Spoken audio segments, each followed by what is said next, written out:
Good evening. Welcome to the July 20th, 2023 Town of Berwick Planning Board meeting. I'd like to ask everyone rise for the Pledge of Allegiance, please. I pledge allegiance to the flag of the United States of America and to the republic for which it stands, one nation, under God, indivisible, with liberty and justice for all.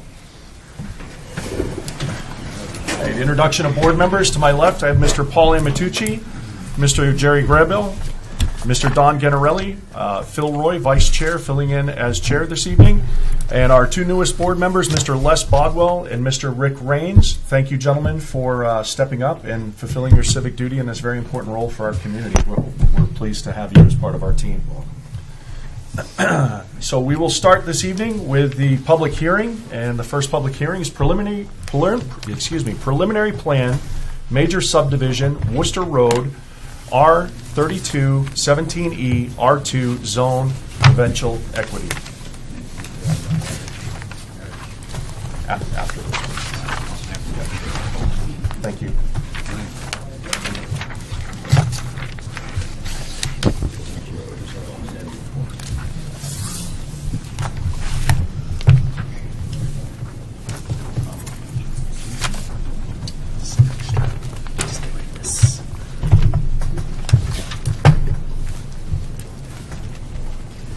Thank you, everyone. Thank you, Mr. Chair, Vice Chair. Mike Sudak, Attar Engineering, here on behalf of Providential Equity Development. So this is the public hearing session, so I'm just going to do a brief overview, and we can take comment, and then once we get back into old business, I can go through the comments from the last time.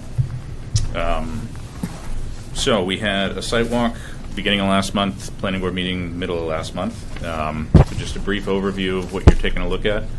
This is 77 acres out in the R2 zone. It's a dual frontage lot with both Worcester Road and Pleasant Drive.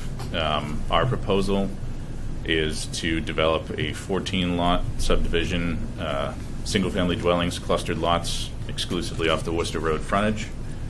All the lots are going to be individual drilled wells, individual on-site septic, serviced by a single road, about 1,400 feet in length. Collector street standards is what it's going to be designed to from the town. Besides that, done a wetland delineation, vernal pool study, high-intensity soil survey, test pits blanketing the site. We have adequate on-site utilities for each of the dwellings. A couple revisions that I'll go over once we get into old business, but besides that, I'd be happy to take any questions. Thank you. Any questions from the board? No?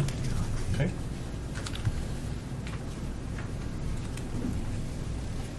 Ms. Griffith, did you have something you wanted to say before the next item opened? Well, public comment? Let the public comment on Okay. this, and then after that. Understood. Thank you. Okay.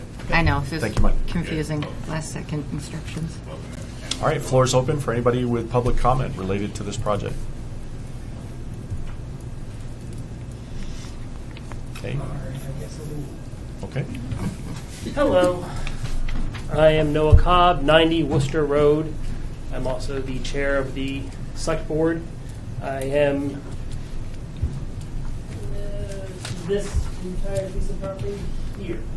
So my piece of property runs across the entire length of this development.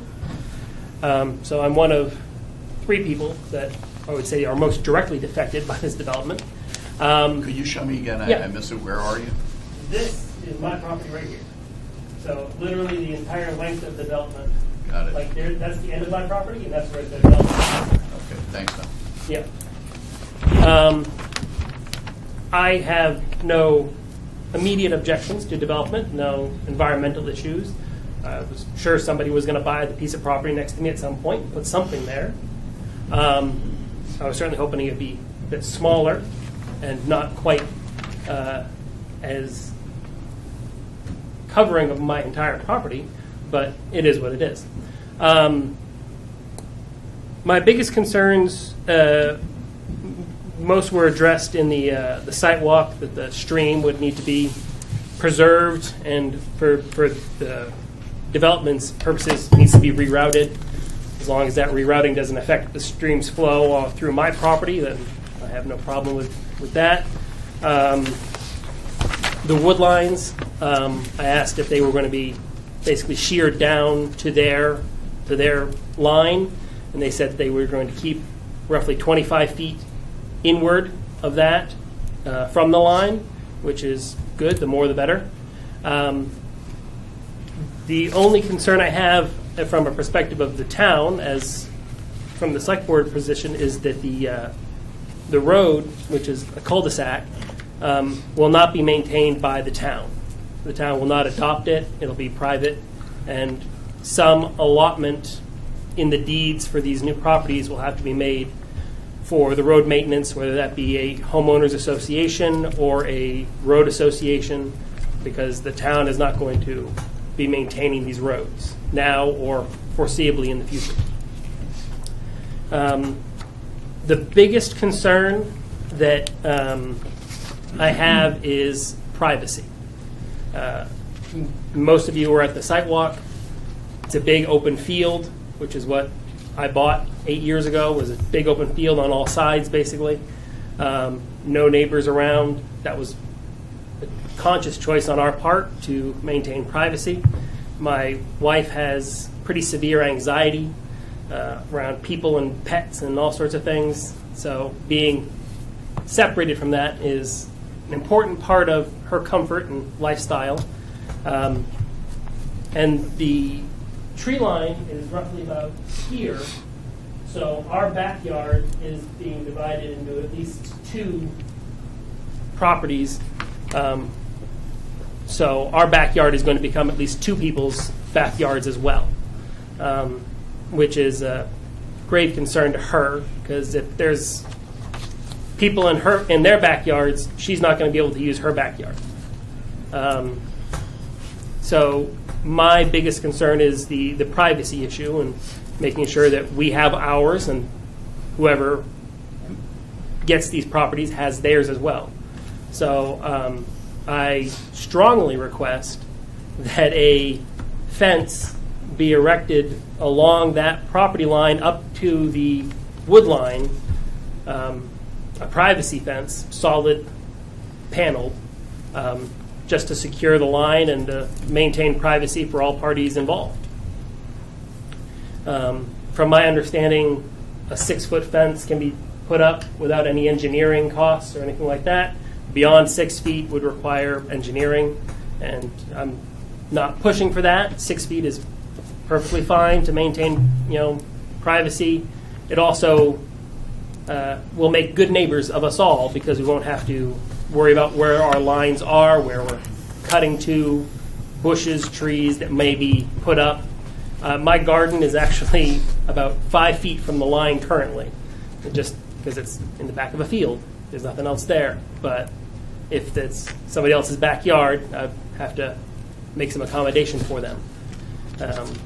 But I think a fence is the best way to handle that situation. I don't want to stop the development. I don't want to impede the use of the property. I just want to maintain our current privacy level that we are accustomed to and we purchased our house for. Yeah. Any questions? So how many feet would that be of fence? We did Roughly from, for the first property, the homestead property, I have no issue with that. That's way up front. Right. That's not going to affect our use of the property in any way, shape, or form. But the next 3 lots basically encompass this is our front yard, this is basically where our house is, and this is our backyard. So I would say if you exclude the first house and have a fence from there to the tree line, you're talking about roughly 400 feet. From my memory, that sounds about right. Yeah. The way that my property is divided up, it's 10 acres front to back, and the first 5 acres are open field, and the last 5 acres are all of our woodland. So where the properties go against the trees, that's probably not going to affect us very much at all. But the rest of the open field would affect us dramatically in terms of our usage of the property. So would you take something other than a 6-foot wooden fence, for instance, vegetation screen? That is not something that we're overly interested in, because a lot of the vegetation needs to be maintained, and at that point, I don't know who's going to be maintaining it. Is it going to be the people that are living there? Is it going to be us? It's going to add leaves to the field, which luckily for now is not something that needs to be raked and blown on a regular basis. And the fence doesn't have to be wood; it can be plastic. It's just looking for solid paneling, so that we're not looking into their yard, they're not looking into our yard. Okay. There's probably already going to be some privacy issues, because the homes they're building are 2 stories, and they're going to be relatively aligned with ours, which is going to be new territory for us. But the usage of the yards is the more important concern. All right. Thank you for your comment, sir. Thank you. Any other public comment for this project? My name is Cindy Pollock, and we live at 280 Pine Hill Road. Could you repeat it one time just for the microphone, ma'am? My name is Cindy Pollock, and we live at 280 Pine Hill Road. I am not sure exactly where we abut this new development, because this is the first we've heard about it.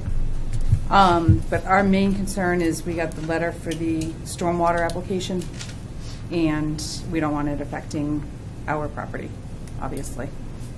Where does your property So- abut, ma'am, if you I could don't show know, us? because it's the first we've heard about it. Okay.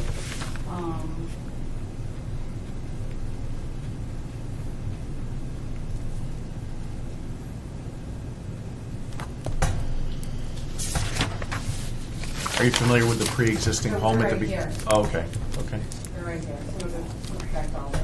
okay. So, and that's our main concern.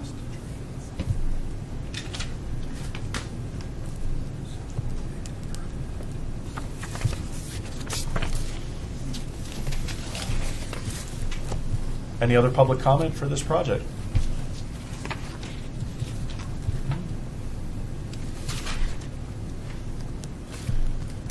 We'll go ahead and close the public comment for Worcester Road.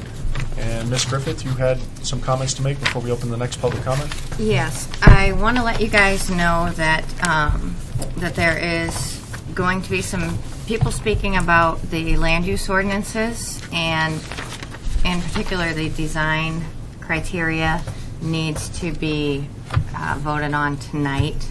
So what I need to ask you guys is for any public comment that anybody makes in regards to land use ordinance changes, because you guys have to vote whether or not, if they don't go to select board tonight, then that's not going to happen. That you guys make notes of specifically what you want included, so then Well, you can. excuse me, what does it mean it's not going to happen? Well, it has to happen. This has to go to the select board. The select board has to vote so it can make it onto the ballot For next year? for November. Oh, for November, okay. So we have, bear in mind, things can always be like, we can revisit all of these design criteria type of things later on. We do need to overhaul some of the land use ordinances, which is something James and I have been discussing. We've been discussing with Lee J. and Hannah, and with Phil, our attorney, because there are some things that have been proposed that actually just currently conflict with the land use ordinance, and we have to make some more adjustments. But I need you guys to please be very specific in what you hear from the public that you want to include, so that when it comes time to make a motion, you can motion to, if you motion to send it to select board, that you do it with amendments as stated, but we have a specific list, okay? Because some of this has to be, like our MS4 stuff has to go through. So just make good notes and call things out individually rather than basically accepting everything as one fell swoop. Okay? Thank you. Was that clear as mud? Absolutely. You know I like to confuse you, get your brains all scrambled too. Okay, so we will open the public hearing on amendments to the land use ordinance, subdivision regulations, village overlay district design guidelines. Does anybody, did you Hello, I'm Jeremy Caston. I'm 310 Blackberry Hill Road. Did the board receive a package from James Bellissimo? They receive everything from Terry. Terry, did you include that with Terry? the? Very good. Excellent. Well, so Irish, because the way that was just explained is a little bit different than what James had led me to believe leading up to this. Maybe I'll try to step back, set the table for this a little bit. I put together a document regarding specifically convenience stores and gas stations based on conversations that we've had going back, I don't know, 4 or 5 months now.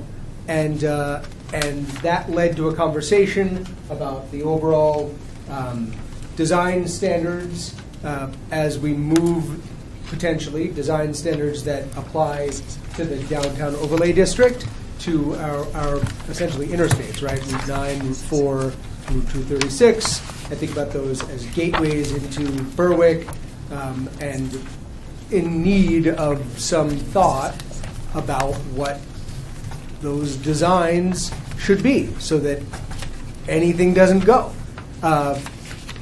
Mr. Roy and Mr. LaRue and James and I met. We had a conversation about going through a bunch of other towns' design standards for downtowns and such. And he produced several documents. I think a lot of it came through SMPDC. And we discussed going through those and pulling notions from other towns that seemed like they would be applicable to what we're trying to accomplish. I did that. I passed that document back to James, and when we talked about that yesterday, I did not know that I should have that document and read it start to finish, beat by beat, Well- and we can decide on it tonight. I don't have a copy of that, so if somebody wants to make that available, I'm happy to read it. Jeremy, Yes. for starters, public hearing, you're only allowed 3 to 5 minutes, so you wouldn't be able to read the whole thing, I but thought you just said can't they have take. to vote on it tonight. They have for to each vote on it individual tonight, but one. for public comments per planning board procedure, and we've had it posted up the last several months on that the public comment is 3 to 5 minutes. They can give you an additional 3 to 5, but we can't be here for 12 hours reading. But not. I'm not I know that's desirous of that either, trust me. that's an exaggeration, obviously. But some of the things I think you're probably hoping they would adopt this as a one and done, but they literally would not be able to because you are probably not aware. But some of the things that you have included in this go directly against our land use ordinance or are conflicting with our land use That's ordinance. why you're paid So to do that job, that's- and I'm just trying yeah, to be supportive that's as a but that's volunteer. why we want to include that whatever changes are in here that they may want.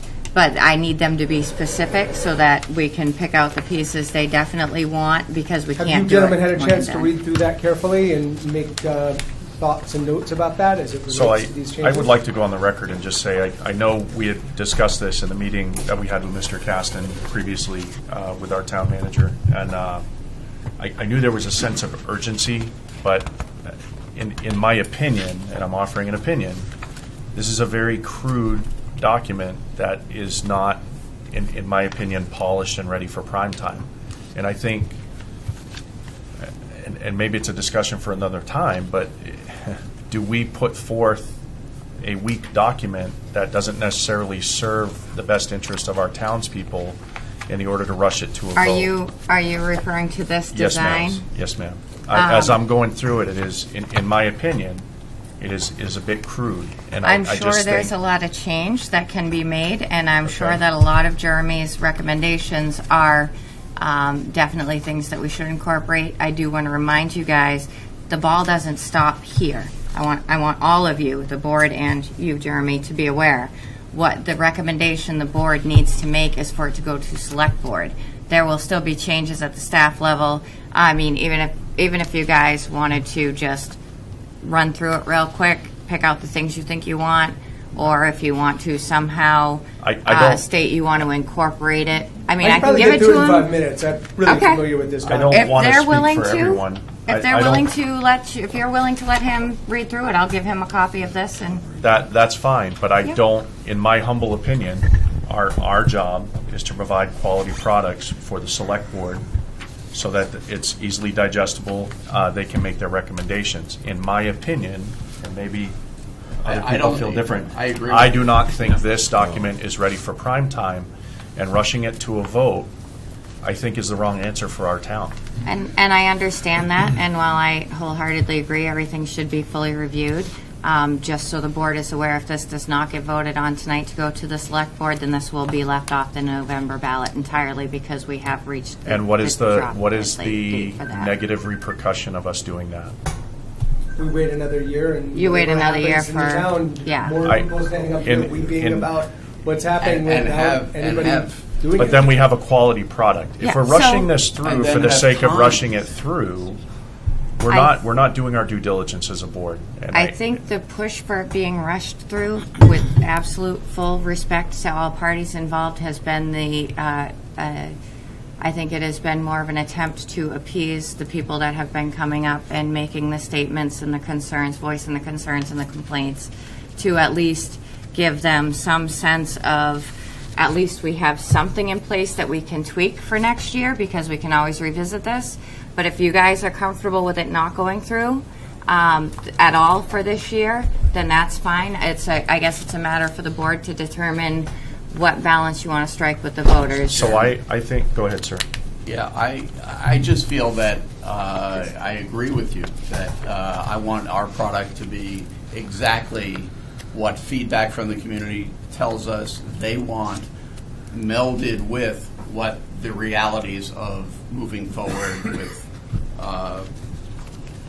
with a design document. So, and the truth is, this is the first time I've seen this. I haven't seen this, so I'm supposed to decide within the next half hour or 45 minutes whether this is good, bad, or a piece of trash. So I'm not willing to do that tonight. And I think that, the rush to get it on the ballot, there's always another ballot. And I think let's have some time with this. There's a lot of voices about this. And I think that every voice should be heard.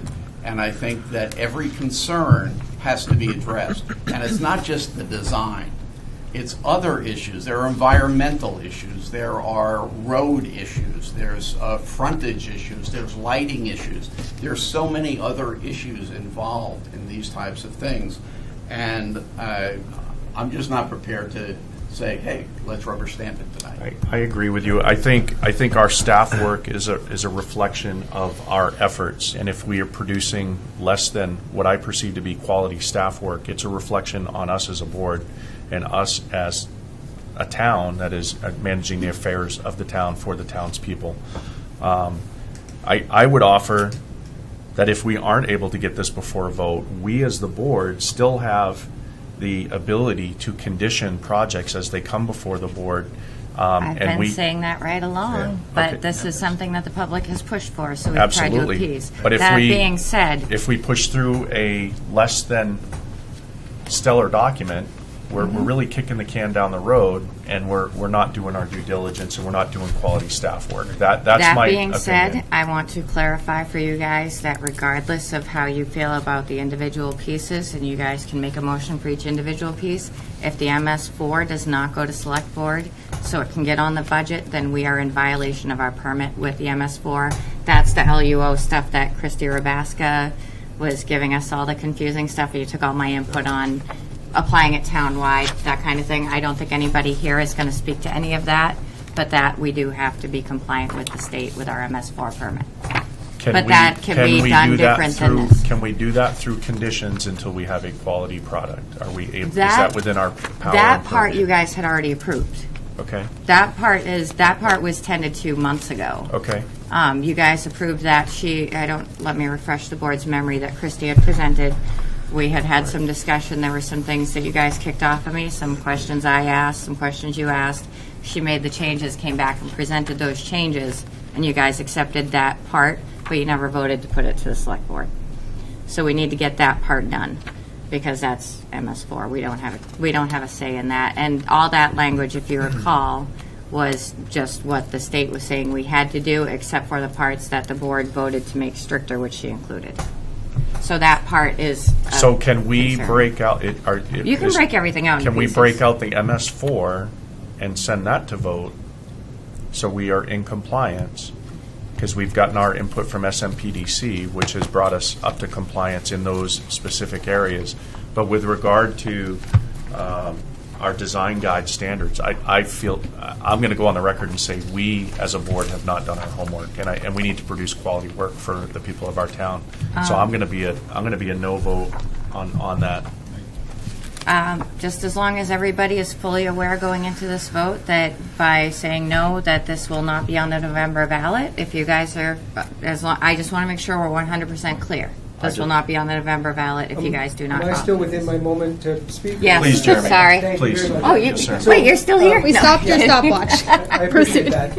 I just want to sort of reset the table and bring us up to speed, and I understand your position absolutely. I would never want anybody to put out anything that's sloppy, and I certainly understand receiving a package and not having an opportunity to read through it. I wouldn't put that through either.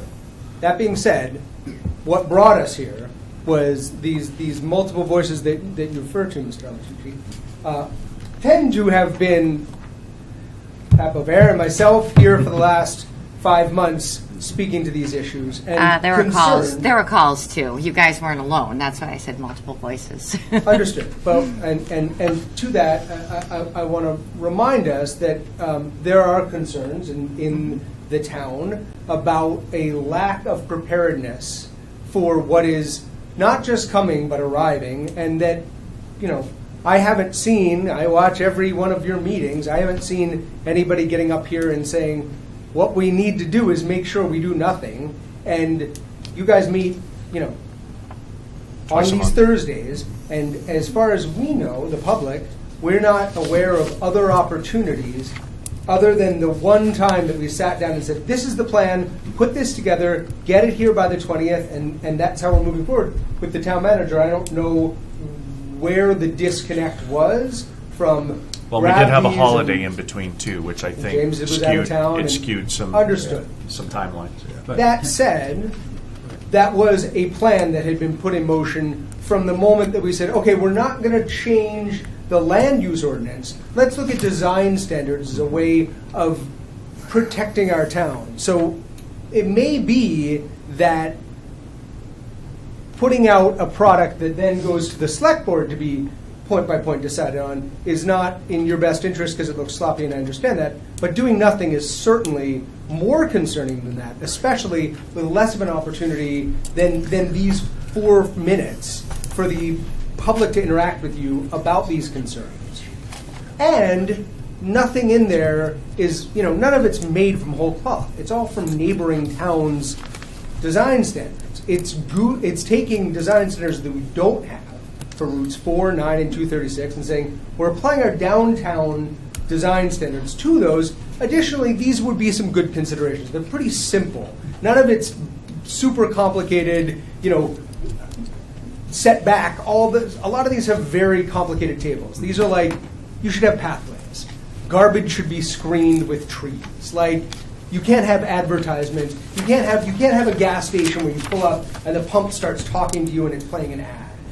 If you skim them, you'll see that. We're not trying to push a bunch of crazy stuff through. We're just saying buildings shouldn't be made of garbage. They should be made, signage shouldn't be the whole building. You shouldn't have a big flat wall. You should have a window in it. It's simple. And again, waiting from November to a whole nother 6 months for another vote means that something else will happen, that more people, and I watch all of your meetings, it's just one tearful moment after another at this point. It would be good, rather than stasis, to make a decision to move something forward, in my humble opinion. And I would appreciate, as a member of the public that's here a lot, that sense that things can be actionable. That we don't just go, this isn't perfect, and so we're going to not do anything.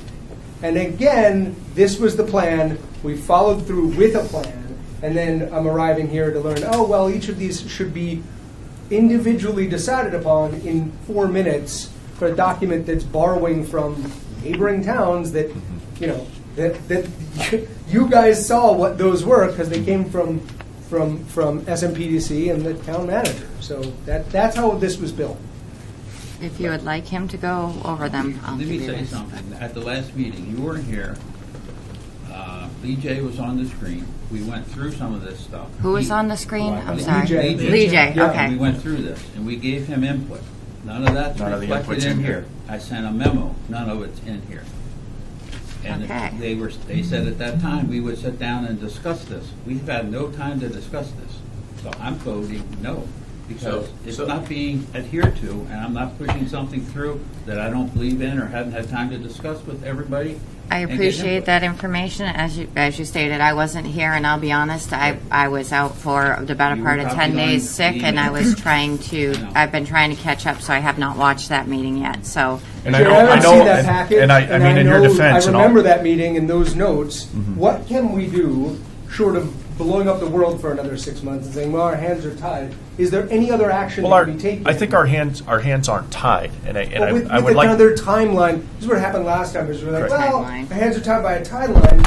Here we are again. I've done all this legwork, poured myself into this, and we're being told, well, that you got to decide tonight. It's like, That- why is this always set up for the public not to actually get to? Correct. Participate in That's my democracy. frustration, and I share that frustration with you. And I would ask our chairperson, if you don't mind, Mr. Cobb. I mean, if we produce a less than, and I'm not trying to crap on anybody's staff work, but if we produce staff work that is less than stellar for you guys, we're creating more work for you, are we not? Yeah, but it's not dramatically more work. It's not something that we're gonna look down on you guys for, or you know, when we get land use ordinance changes before they go to the actual ballot, we go through them. They get edited again, and you know, it's not finality. What you produce is basically a recommendation to us. Then we tear it apart again, and then we pass it on to the voters. The voters say whether they want it or not. And with all due My- respect, I should have clarified that too, Noah, Yeah. and I appreciate you. I mean, doing that. the reality is that if you passed us, recommendations that just said, more trees, we would clear that up so that it was actually what the intent was supposed to be. Even though that's not what you guys recommended to us. I'd also add, on top of the editing that we would do to whatever you produced. I think there's options to have a January vote in extraordinary circumstances if we really wanted to. The only concern with a January vote is next to nobody shows up for them, and the people that show up to them tend to vote no on everything. So that does occur, but it is a possibility that if you really want to push it and you're able to get the town clerk on board, that's something that is, Well, I would possible. offer this, Noah. What if, and Mr. Grable just came up with a brilliant idea. Let's hold ourselves to task. The two boards. Let's sit down and let's conference this out between the two boards. That way, we're streamlining the process, and we're producing a quality product to go before the voters instead of us putting forth.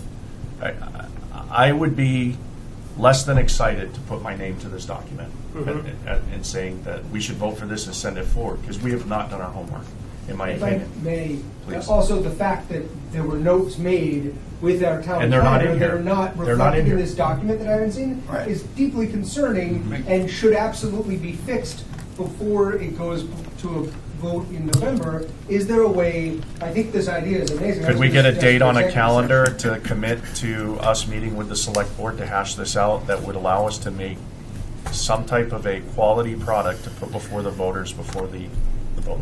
Can I ask you a question? We Please, can, please. I just like to ask, what is the imperative rush to get this on the November ballot versus the springtime ballot? I can speak to that. if I may. It's nice to meet you, Mr. Papa. Thank you. Nice to meet you, too. James has recommended we meet at some point. I think everybody is aware that we live at a time where we, in Berwick, Maine, have enormous pressure, which is why you always have people up here in tears talking about development. And that pressure is changing things fast. And I've spoken before the board multiple times about this, and I think that I am somewhat at an advantage because I am from away, and I've lived in multiple places where I've seen quasi-rural areas and lovely, unique country farms become Walmarts very quickly. And that pressure is not lessening, it's gaining, and it is gaining quickly. And knowing that we have nothing in place means that we haven't set ourselves up for a future. And that future is now, and it's happening. So we hope by being citizens here in front of the planning board for, meeting after meeting after meeting, speaking to these issues that, it's been a year that we've been talking about how can we make these improvements, how can we think about these things in a way that then puts it back in the voters' hands. Well, this is it. I agree that this is not how it should have gone down. Certainly it deserves better monitoring, but if there's a way, I think your solution is fantastic and is exactly how democracy is supposed to work. If you are able to put both boards together. Can we get on the calendar and make that happen? We'll have to work with Patty for that. Okay. And if I may, a more direct answer to your question is the previous administrative assistant for planning and code made it very publicly aware that there was a fuel station that is being proposed. We have not received an There was a application. what? A fuel station being Fuel proposed station? that we have not received an application for. And ever since that moment, there has been this momentous snowball to create design standards and regulations, which understandably we do need to have, but that is the precipitous for that whole situation. I'm so sorry. Can you So step up that's to the what, mic if you're gonna speak, that's sir? what has brought this about, and that's the That was concern. my suspicion. That's And exactly so it. my question about that is, because I'm with you 100%. Everything you said, I agree 100%. I love the idea of having these standards in place. I don't love the idea of rushing these standards through, and that's why I was asking what is the time-sensitive nature of why do we have to do this tonight Yes. versus Right. Oh, I reviewing see. that. So- And so let me just Yes, of finish my course. point, because I believe that if that application goes in before the vote goes in, these will not apply to that project anyways. Yes, and So in that's full- why I was like, what is the pressure to do this tonight versus, because I'll tell you, one of my goals of being on the planning board is to help with these issues Yep. of making amendments to the land use ordinance and simplifying. Irish and I were talking about some of the areas that we think that there should be a simplified process. So I'm with you 100%. I agree that these should be in. I'm also concerned, I received these at 6:25, so I'm reluctant to rush them through as well. And again, if there's a fuel station, being proposed, if that application goes in before the vote, these aren't going to apply to it anyways. Of course. So that reiterates my question of, should we be rushing these through haphazardly So, full versus getting them disclosure, on the next vote? I have full disclosure, one statement, and then I have one suggestion, and then I'm going to shut up and let you all duke it out, because we've been here for over half an hour and we haven't made it past public hearing. So, full disclosure, the gentleman who purchased the parcel in question has come in, and I would anticipate, because he has been dealing with his application, by the way, surprise Hannah, because he's been dealing with his state fuel application, and I already have been reading through 4 different chapters from all of my contacts at the state. We will probably receive that application before the November vote anyway. So So that then what's kind of the rush? takes some of the steam off it. But the That other was my thing, point. here's my suggestion, and I don't know, Hannah, procedure-wise, Phil, how the board will feel about this. Why don't we, is there a way that we could potentially say, okay, you know what, the board advises, or the board motions to put these forward as a tentative initial criteria with the intent to meet with the select board to do a joint. No, I'm not comfortable with that Okay. at all. It was I would just a just like to suggestion. go on the record and say, I feel like the gentlemen at this table and past board members, we do a lot of homework. We're unpaid volunteers, but we do our homework, and I think we put appropriate conditions to maintain our small town charm, and I think we do that in the best interest of the public, and I hope that is transparent to the public. My gut feeling in my heart, as somebody who loves this town and is going to live and die in this town, this is not a quality document that reflects my contributions to this process, and I just don't feel comfortable putting it forth. I would ask that the townspeople, if that is a source of frustration, please understand that we as a board still have the ability to condition projects in such a manner that they will meet a unique design criteria that fits with our town plan, with our eye on the prize of putting forth a quality document that holds future applicants' feet to the fire with regard to what we think right looks like. And I really think that's the right way ahead for our town. And if we miss the mark on this because we rush it through, then shame on us. So I am going to be a no vote, and I would be willing to take a roll call vote on this at this time if it's appropriate. Yes, ma'am. Yeah, well, Pat O'Dare, 6 Country Lane, Berwick. And I guess, are you voting strictly on the design standards? Because I have some suggestions for changes to the actual definitions and things like that. So I don't want you to vote no on the whole gas station thing.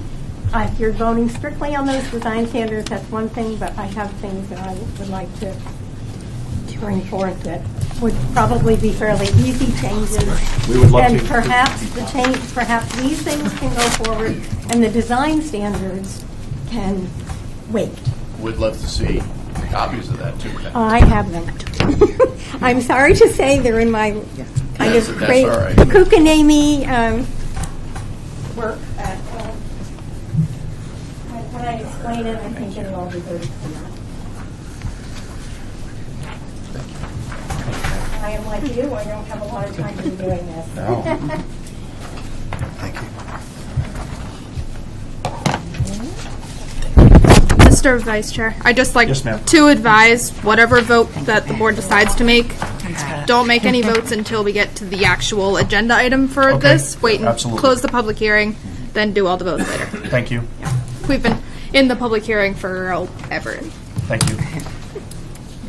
Okay, so what I am addressing is, and I don't know if it's changed because I honestly did not go online to see if this has changed, this thing that was proposed by Lee J. originally. It was slightly changed, but not to what we discussed, and then there were supposed to be discussions on that.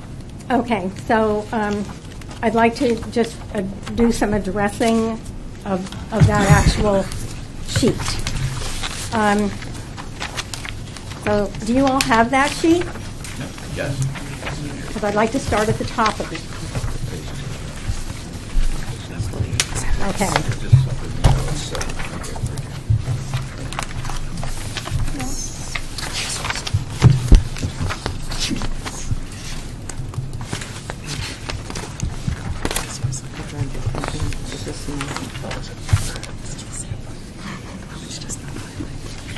I think they're still looking.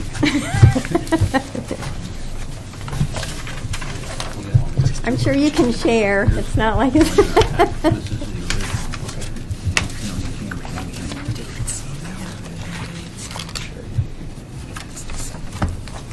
is the original. Okay. We're following along. Are you ready? Yes, ma'am. Okay. All right. So the first thing is the new definition that is not in there because this was, remember, there was an omission. That's what all this was about 6 months ago. Okay. So you came up with someone came up with a definition. First of all, I always get too nervous, and I never said thank you for all the work everybody did on this. So thank you for all the work and that you've already done. So, the automotive convenience store definition.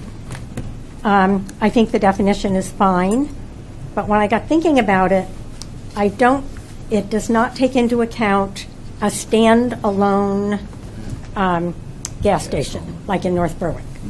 So I think it's very important to change the definition to say something, I mean, you guys do it, but automotive convenience store / gas station, or standalone gas station, or whatever you want to do.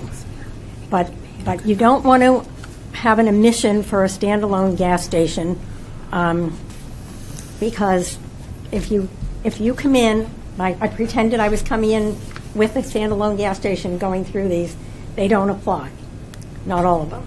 So I think it's very important to make sure we add that type of gas station also, yes. How would you feel if that was, if standalone fuel station was separate, a separate second definition? Because the convenience station has the retail portion. Would you be okay if they added a second definition that just said standalone fuel stations and then had everything that applies to the gas stations apply to those fuel stations? Possibly, but we can't omit No, standalone gas stations. I mean, And I'm we just have. asking, Yeah, instead I of don't know. together, I don't know. You two guys- separate, something along those You lines? guys have to figure that out, but all I know is that we haven't covered, the big thing with this is covering gas Everything. in our town. Yeah. And we aren't doing it by this definition. So that's one thing. So the second thing I'm feeling is when you go down to the little table for commercial and you have automotive convenience store, then you also need to have, if you're going to do a separate one, you Then we also would add need to that have there. that separate one. But to me, they all follow the same place of where they should be. And I included in your packet that I gave you a map of Route 9, 236, and 4. And so what I would like to say to that is that, to me, if you take Route 4, all of Route 4 is in RCI. And RCI on the table has condition with a star. Okay, so to me, that's appropriate. So what I'm asking you to do is to think critically of each one of these roads. If you think of Route 236, you have an RCI section by the dump or the transfer station and that kind of thing. And so, again, that would fall under the conditional star. And then the rest of it, I believe, is R2.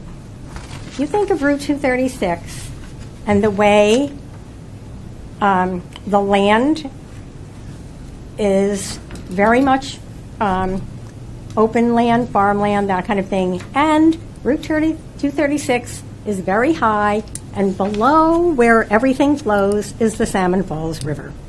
Please do not allow a gas station on Route 236. That's my opinion of that. Now, if you go to Route 9, it's a little more complicated, but Route 9, R1, we have on the chart, allows conditional with a star. That would include up to the intersection where Freddie Farwell's gas station used to be. Okay? So to me, that can be a condition and includes everything downtown. That would be condition with a star, like it says on the map. R2, I believe, should not be allowed. If you look on your map, you can see where R2 is there. And then R3, I think R2 includes, whatever, well, let me keep going. And then R3, I think might be a little questionable. It's the area, I think it should not be. It's the area between the Cranberry Meadow Swamp, so it would include the swamp area, and the Beaver Dam Swamp area. To me, it's again water. No gas should be in those swampy water areas. And think of the area, the Beaver Dam area, the campground, the Hackmatack Playhouse, a gas station. You know, we got to think for the future how we want our town to look. Do we want a gas station there? I don't think so. You guys can decide. There is a little spot between the Knowlton School and the Guinea Road. I mean, that has one of the marijuana places. I think it has storage areas, stuff like that. If you desperately want a gas station on Route 9, to me, that would be the place to do it. But my husband told me that would be spot zoning and that doesn't stand up in court. No, So it to does me, it looks to me like R1 should be C with a star, R2 should be an X, R3 should be an X. And then I wasn't sure what some of these were. I saw there was another C with a star under LR, which I think is limited residential, and that's in shoreline zoning. Why would you put gas in shoreline zoning? To me, that should be an X also. So those are things easily fixed if you agree, whatever you need to talk about. Ms. Bover, Yeah. I don't want to cut you short, No. but we do have timelines and we have a full agenda. But I do want to say, based on the fact that you're providing us with things that we should already have and that should have already been considered, which is why we need to take our time and do our due diligence with this document. But furthermore, we have met on this. The board has made recommendations to this document that don't appear in this document. Right. And that is problematic. I know we record our meetings, so maybe this is not the most recent draft, but we have made changes to this document that don't That's good. appear in it, and that to me is problematic. So I know all of our meetings are recorded. I think we just collectively are not producing quality staff work, which is why I am reluctant to put this forth to the voters. I just don't think it's ready for All prime right. time. I have one more thing that I just, Yes, if it's ma'am. okay? Yes, ma'am. Under J, you would just have convenience stores. It should also, again, say automotive convenience store. It should not just say convenience store. So this And is- that would be cleaned up and some Yeah, housekeeping okay. that'll be done. All right. It will be. Okay, well, I thank you very much. Thank you, ma'am, for your time and for your work. Thanks. And I also want you to know that it is very frustrating as a resident to think you're doing what you're supposed to do and doing what you're told you're supposed to do, and you don't get the results that you are told you will get. We were hoping to get in the time slot before. This was not a guarantee, but all of this was supposed to be done in this 6 months, and it's not. So someone, somewhere, is not performing or doing what needs to be done, and part of it can be us as volunteer, just citizens. But then we need to be told what it is that we need to do and do it. And I also want to just say that I think it's great, we talked about this before, that having these things in place, even if they don't pass, like Les was saying, even if they don't pass What's the Rush, you can say, this is what we're going to be doing, this is what we would like to hold you to, this is what, you can't hold them maybe to everything, but you can certainly show them what's in the works and that this is what you're striving for. So, Thank you very much, ma'am. Thank you. I appreciate your Sorry time. about No? May I just have 30 more seconds, because I just got cut off and I didn't get to finish my thought, and I wanted to respond on the record to what we had said. I promise 30 Please, Chairman. seconds. I promise. Thank you. I know it's a full agenda. I just want to address what seems to be something that's been repeated several times, Ben, which is this sense that there's no urgency because perhaps this one gas station is going to happen before a November vote. I want to be very clear, this gas station is not the issue. We're not in River City with a pool table. We're talking about an incredible amount of pressure in a rural town that has been the same, essentially, in many ways, since before the Revolutionary War. And now it's going to be the suburbs. And once there are Jiffy Lubes and Dunkin' Donuts, you can't reverse that. And to be very clear, I do not think anybody in this room or in this town believes that this one gas station, if it happens before the vote, well, then what's the rush? The rush is it's changing. And if we keep not doing things because we're waiting to react, and every time the citizens show up and ask for changes and ask for reactions, nothing happens, at some point people will get very, very frustrated with this system. And we need to hold ourselves accountable to a timeline. And I will concede to you that we have failed to do that. And we will pledge to do better. But I think there's members of the board that agree with me. We can't put forth a less than quality product. It just, what are we doing here?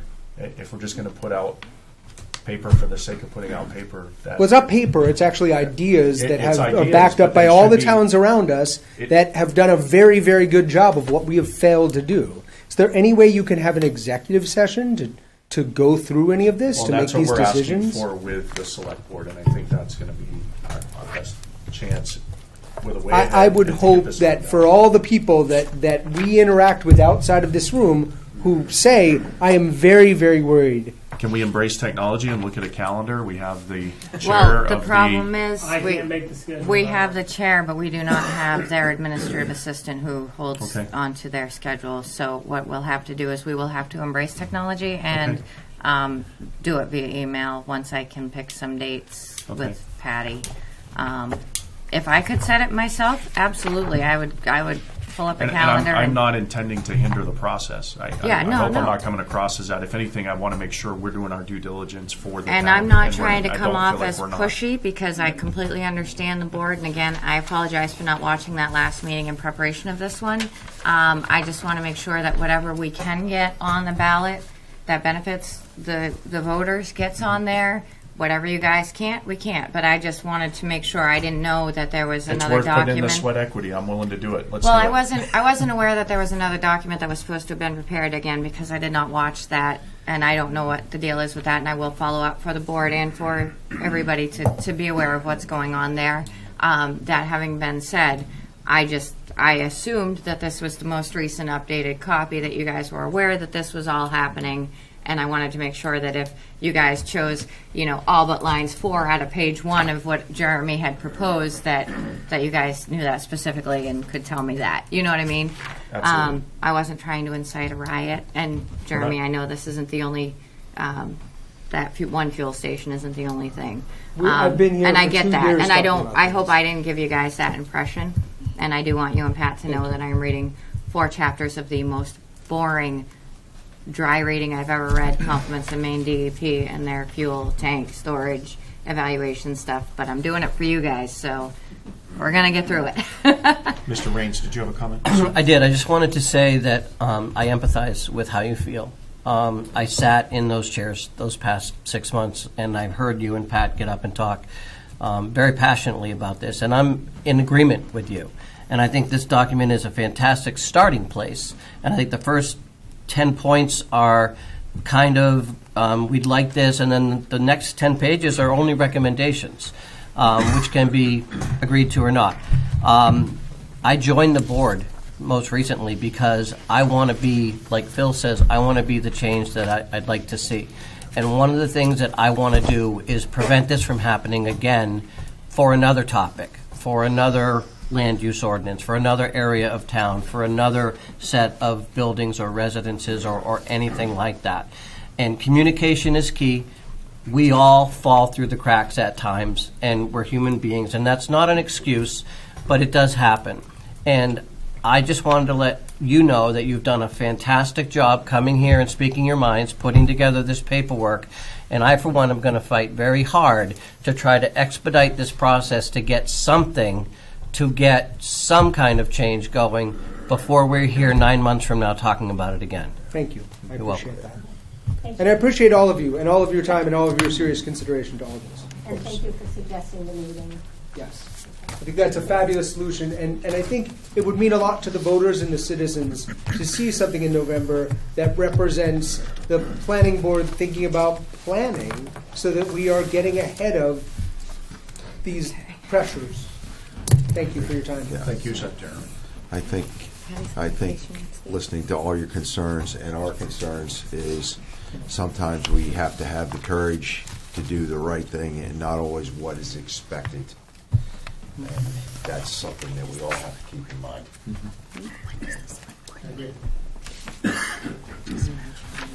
Any other comments related to the land use ordinance? Okay, moving on. Go ahead and open up public comment.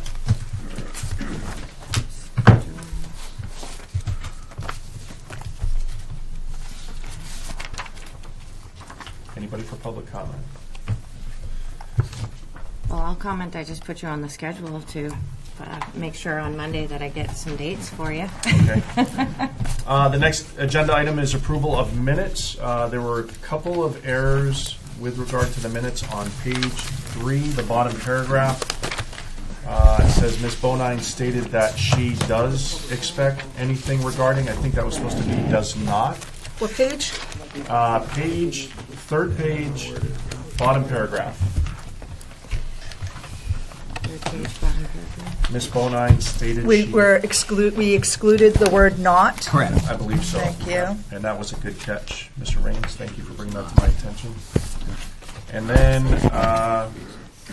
I think where it says Mr. Sari, is that supposed to be? Were we Mr. on the same page? Yes, ma'am. Just below, we start the paragraph Okay, talking about yes. Mr. Sudak. Was there a Mr. Saari, or is that a misspelling? of it? Different, No, we different have- project. Different project. We have two different. Yeah. Okay. Mr. Sari is the Woodland Pond. Okay, And just So wanted we'll to make change sure. that. Okay. Thank That's you. fine. And it's again on the top of the next page. Again, on Mr. top. Sari again. Lots of S names Yes. everywhere.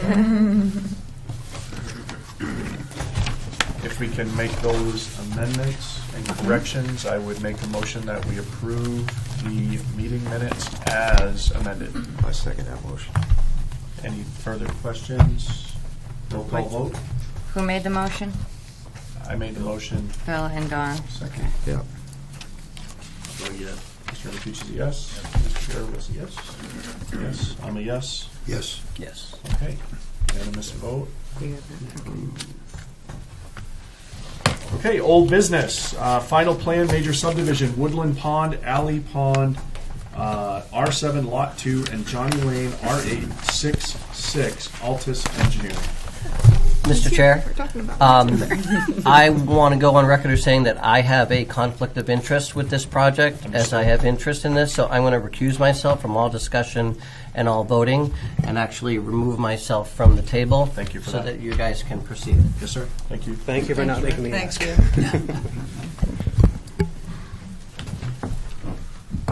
All right. Good evening. For the record, I'm Eric Sari here on behalf of the applicant. Quick rundown of what's happened in the intervening time here since we were last before you. We had a little site walk with IF&W. None of you guys were there, were you? Huh, okay, well, we had fun. We tramped through the wetlands. It was pretty wet back there. We had a good time, and a lot was done. We had a lot of discussions, and then this past week we got a letter from IF&W that sort of contradicted what we took away from the site walk, to be honest with you. It also did not include some of the recommendations they had made this past winter, which was very curious. To boil it all down, what they recommend to you, now these are recommendations only, they really have no authority over the project, is for us to remove Lot 11, which is this one here, and Lots 3 and 4, and put those into open space. Obviously, the applicant is very opposed to that. In our opinion, the sensitive wetlands that are good turtle habitat, these right here, are for the most part in open space along with the rest of the project. This is the good stuff back in here. We're already preserving that. So it's up to the board to decide if you want to, put us in a situation where we can take these lots away and put them someplace else on the property or go ahead with the project as proposed. There's a plan B. Now, the plan B goes back in history a little ways. This is the 2000 plan for Alley Pond Road itself. At that time, just to give you bearings here, This is the project site here. So Valley Pond Road, as we're showing, continues on this way.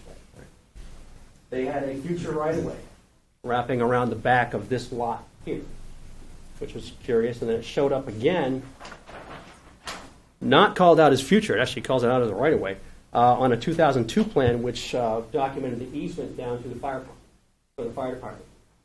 So we looked at that as a Plan B only, and this is not our preference, to resurrect that hammerhead and move those lots up into here. Same number of lots. The area of open space actually increases a little bit. The amount of pavement goes up. So we're going to have some more stormwater that we're going to have to manage, but I don't think that's the end of the world. That's something we can do. I don't love it for the reason that it's sort of fragmenting the open space. Right now, you've got the Alley Pond subdivision common land in the back here, and we're putting lots in between it and the open space here on this parcel. So it kind of eliminates that corridor for wildlife to cut through. We're amenable to whatever the board wants to do. We can do either one, but obviously our preference is to go with what we have before you and what we've been discussing for 6 months now. Did IFNW offer an opinion on the proposed change? No. They This did was something I came up with this week, just thinking, okay, there's a way out. There's got to be a Plan B. So I got a question. Based on what you have there, those 2 lots that you moved up, are they going to have the appropriate frontage? it's a cluster, so there's no frontage requirement. Okay. There's no lot size requirement either. Yes. Okay. I just, Nobody's seen this yet, so Yeah, I'm I'm like- dropping it on you. I'm really like, may I? Yeah, of course. Board, Yeah, go. Please. So, and one question I do have for you, Eric, get the princess chair out of the way. On site, you and I have discussed that one for the lot, moving the building envelope in a little bit. Is that something that, Building envelope. I need one more page. Was it this? You're going to have to talk into the microphone, Ms. Griffin. I believe. That one. I can't Yeah, do where's- it. You're going to have to Thank be on you the for the microphone. scolding, because I needed No, that. I'm not I scolding. should know I'm just better. making constructive recommendation. So I believe it was lot 2, I thought or was it It was 1, 2, 3. Across the back. that we were going to pull the building envelope back? It was Yeah. back in the corner of. Which Is your applicant still amenable to doing Oh, that? that's easy. Oh, Okay. yeah, absolutely. We have no problem with that All whatsoever. right, so then this is Plan A and Plan B is. This is Plan A, which you guys, well, let me talk to that real quick. What Irish is talking about is putting another building restriction similar to the one that we put in the lot, back of Lot 4, which is no cut, no clear, no disturbance. Right about here. On those So 2 lots? The back of these 3, actually, the 3, back of these okay. 3 would force all the development up to the front of the lot towards the road where it belongs anyway. Can you show me the lots again that they're suggesting you eliminate? This guy, which we're already committed to not cutting half of anyway, and this one here. So that last one, they're suggesting it because you cross a fair amount of wetlands here? Yeah, Is the that- crossing is already there, and it is permit. Okay. It was an after-the-fact permit, but we walked the site with the Army Corps. We have our DEP permit and Army Corps permit. We're committed to upsizing the crossing because it's not big enough for wildlife.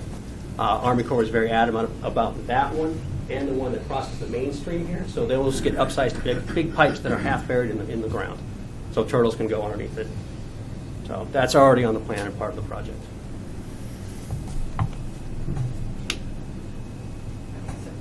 Plan B.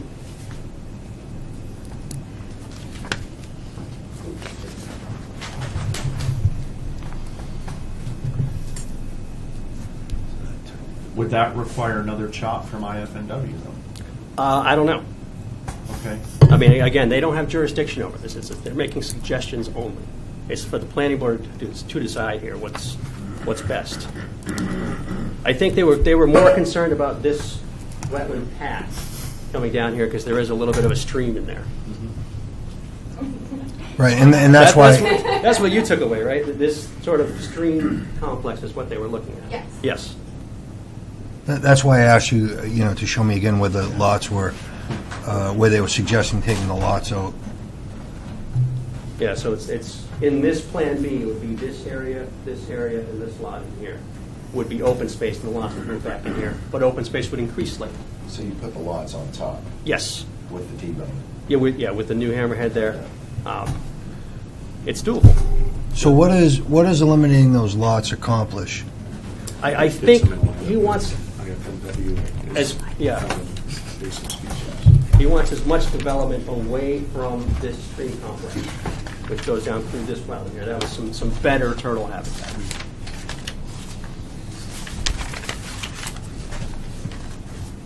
So, Mr. Chair? Yes, So, ma'am. again, the IFNW report is only suggestions. It's up to the board to condition this as it may see fit. Having looked at those, having spoken with Mr. Sari at the site walk that we did,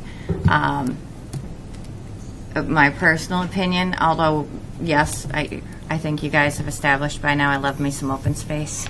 I think given that the crossing's already there, and given that if the developer is willing to put that restriction on, it almost appears to me that the land would be better served by just having that back part restricted. I'm not real sure about that one furthest lot closest to the fire lane. This guy? Yeah. Okay, this is the one where the whole back half is already restricted? So when And we- that was at INW, That's right. IFNW's request to begin with. That's right. That's right. So do you believe, and obviously I can't read that from that far away, do you believe that you can put a no-cut type of buffer on the backs of those two lots that are next to the one that Yeah. already has one, Yeah. and still create a large enough building envelope that essentially accomplishes the protections they want without Without making your area unbuildable for Yeah. that lot. Let's have a look at so real quick.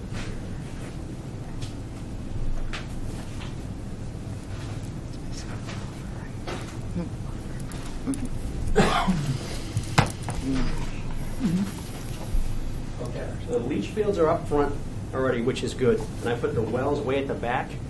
I can move the wells up and still maintain plenty of distance from those leach fields. The well radius itself can overlap the no-cut zone, so that's not a problem at all. So it's definitely feasible.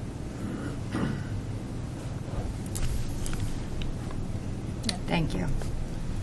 I would also like to echo that I would agree that at the end of the site walk with IFNW, I did not expect this letter Yeah.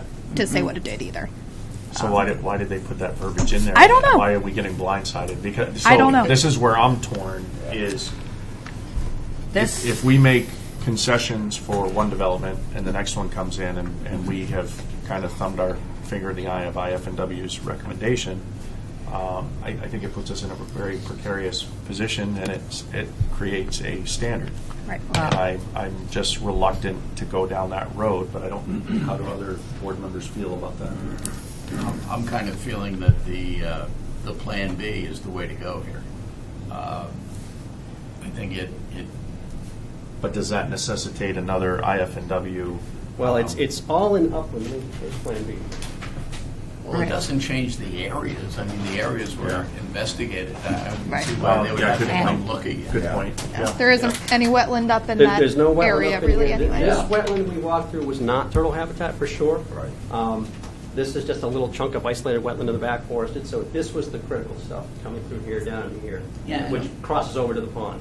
Yeah, it looks like a no-brainer to me to do Plan B. It was simple. I just And it looked at keeps us in the good graces with IFNW. That's Yeah. right. And Okay. also, I think, for the homeowners in that area, they were very concerned with the environmental impact to wildlife, and I think this resolves that. And you guys are amenable to doing that. Oh, absolutely. Yeah. I wouldn't have shown it to you if we weren't ready to do it.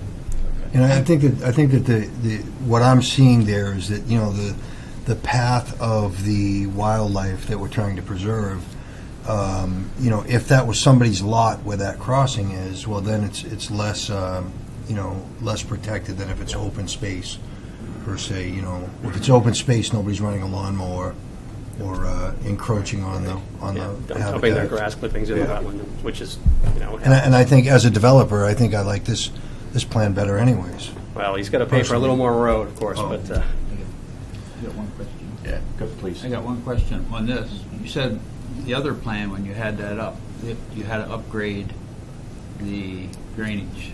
Yes, This will still happen on this? That would still happen. What I did was, this was in response to Mr. Rain's comments I received via email. There's some erosion occurring in here. I think what's happening is all this runoff is now channelized in the roadside swale that wasn't there before. So I was looking to take that across the street, away from Karen Mullane's property, and put it through the system here. That actually, I ran the numbers already. It actually helps the drainage situation a little bit.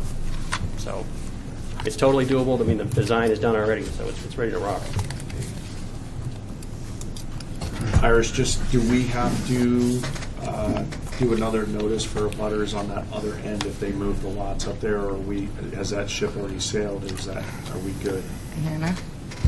That's a good As procedural far as question like for you. public hearing, et cetera, and So the no abutter, I don't know how to phrase this. There's no new abutters that are being touched by this. All the abutters that are touching the property were already noticed, and it's the same number of lots. Okay. okay. So But you're moving the house lots up yes. there, which would change their visual. Yes. Yeah. I just, does that create a It's conflict not- for us, and do we have to go back to public comment or no? I don't. That's a good Hannah question. Technically, I would say probably no, but I don't know if, just based on all of the conversation, the board would still want to. Yeah, I would say that projects change all the time through the process, Yeah. and it doesn't get renoticed. Yeah. Yeah. I don't think you technically have to, but Okay. there's nothing saying you can't if you I don't would be want it. inclined to not go through that process again, just because if abutters are concerned about the project, then I think they should be following They should have along. already been here. Yep. Correct. I do have two things. One, first of all, for those of us that were at the site walk, Derek York's suggestions on site and what came in that letter from the other gentleman, we were all blindsided by this. Okay. Okay, and I asked a lot of questions and I tromped through the woods because that's what I like to do. Can I see Plan A again, please? But that being said, I don't want to not have this read into record as it was requested to be. So I was going to read that, if that's okay with you, Mr. Chair? Please do. So we received an email from Ms. Mullane, Karen Mullane, that says, "Hello, I am unable to attend this evening's meeting. However, I request my concerns be on record for this meeting. I am requesting the public hearing be reopened. With the new information resulting from the environmental review and recommendations, I would like to know what the response will be from the developer in the town with the ability of discussing it in a public hearing. I would also like to discuss what the resolution will be from the developer to correct the issue with the water runoff as it is dumping into my front yard, causing erosion and other issues. I'd like to see this on paper, not just verbal approach. Thank you, Karen." Although I do want to remind you that you guys had all previously agreed that unless we had new information, which this is not new information, just new recommendations. So, Would you be amenable to going with Plan B and putting in writing a formal stormwater management plan to address the concerns of the abutter? Yeah, I mean, it's just a change to the stormwater plan we already have and already have submitted. It just makes it slightly better. So it's already there, and the calcs are done. I just need to revise the narrative. You're agreeable to Oh, yeah, doing totally. that? Yeah, it's so both of her issues are being addressed. Thank you, board. Can I ask two questions? One, on your plan B, where that new road would come out, is that where we parked and kind of met for the sidewalk? exactly. Okay. Yeah, so it's taking one of the legs of the existing hammerhead and turning it into proper road. Okay. Second question, under this plan, does that chunk, the open space there, Yep. does that connect to any open space in the original subdivision? There's a little or connection that I left right here. That's all I could do, but Okay. there is a path, so it is technically contiguous. Okay. Yeah, and then of course it's contiguous with the piece across the road, Right. which goes into just tons of woods. So do we need to motion that to get it on the record? Is that That you're accepting this as their preliminary plan? with conditions? Yes. With those conditions? Yes. All right. I will make a motion that we find this complete with the condition that you go with your Plan B, move the lots up, and that we, you submit a formal written water management plan to address the concerns of the abutter. Yep. I'll second that. All in favor? All right. Thank you, sir. Okay, do you guys want us to come back and do final again? I think it, Yeah, this was just the preliminary plan at this point still. Correct. So, Well, this is final. is it? This was final. this is final. Never mind. Irish, are you comfortable? I'm comfortable, if you're comfortable, if they submit their updated plans with the letter to the abutter regarding what they intend to do with the drainage. Does that answer the mail for you and for the town? Yes, and the only question I would have to that is, would the board prefer that Mr. Sari direct a letter directly to Ms. Mullane, or would you be more comfortable if he submitted it to us and we just sent it out to Ms. Mullane? I think it'd be appropriate to be to the town Yeah. and CC her. I think that Okay, is probably I the most prefer that as appropriate. well, but I want to make sure that if you're asking. It's addressing for it. our concerns, and it's giving her visibility on the issue which she has requested, and I think that administratively is the neat and tidy way to put a bow on it. And I agree. I just Okay. want to make sure if I'm following what you want. Okay. What I'll do is a cover letter outlining all the changes, and then you guys can be copied on it. Excellent. Okay. Thank you, sir. All right. Thank you very much, guys. Thank Appreciate you. it. Thank you for making our job a little easier. So, yeah. To vote for final. Yeah, that's right. Not to delay the process, but if this is a new plan now, we haven't seen anything related to the new lots. road Oh. for the new lots. Okay.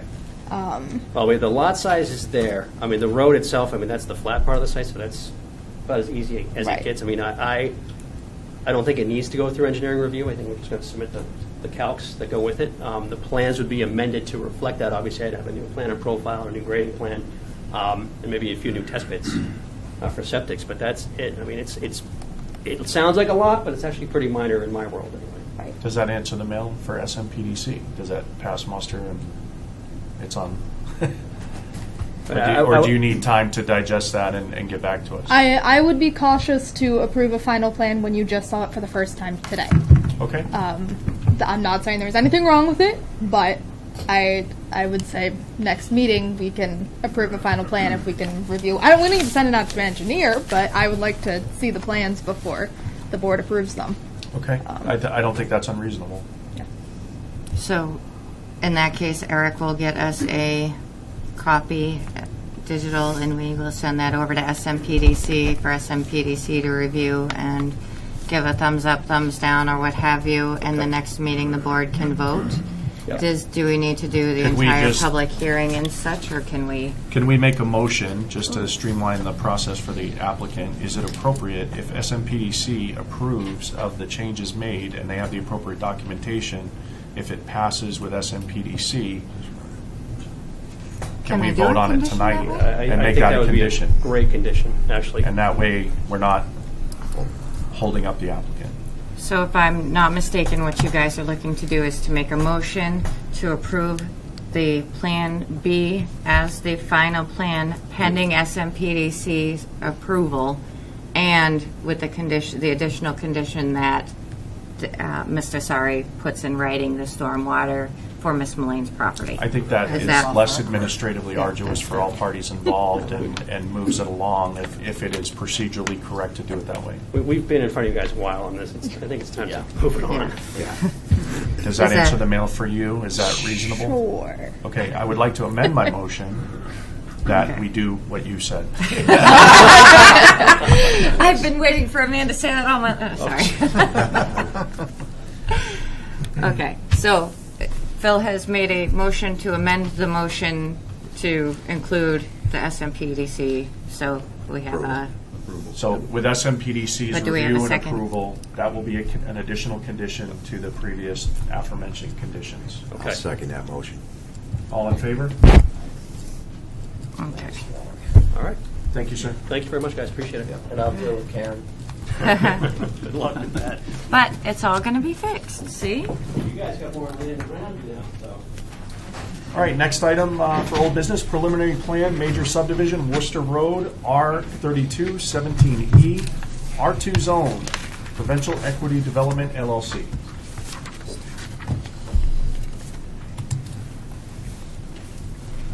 Yes. Thank you. Good night. Thanks, guys. Let people file up. Hello again. It's a little joke. Mr. Chair, if I may, or Mr. Please. Mr. Vice Chair, Mr. Acting Chair. There we go. I'd As like long as to. I have a chair. I'm actually, as an aside, I'm actually in your position. I'm vice chair of my hometown board, and the chair is going to be out for the next 2 months. So Lucky you. yeah, lucky me. Anyway, I'd like to address the comments name? from. Can Name you for the introduce record? yourself, please? Oh, again. Sorry about that. You have to every time. My bad. My bad. Mike Studak from Attar Engineering here on behalf of Providential Equity Development. Thank you. Thank you, Mike. If I may, I'd like to respond to the Thanks, input from public comment first. Okay. Please do. And if I may pose a question to Mr. Cobb directly. The stream that you're talking about, is that the man-made swale right at the tree line? Okay. I'm going to address to you then, and we can, well, I guess we can't deliberate since the public hearing are closed. But anyway.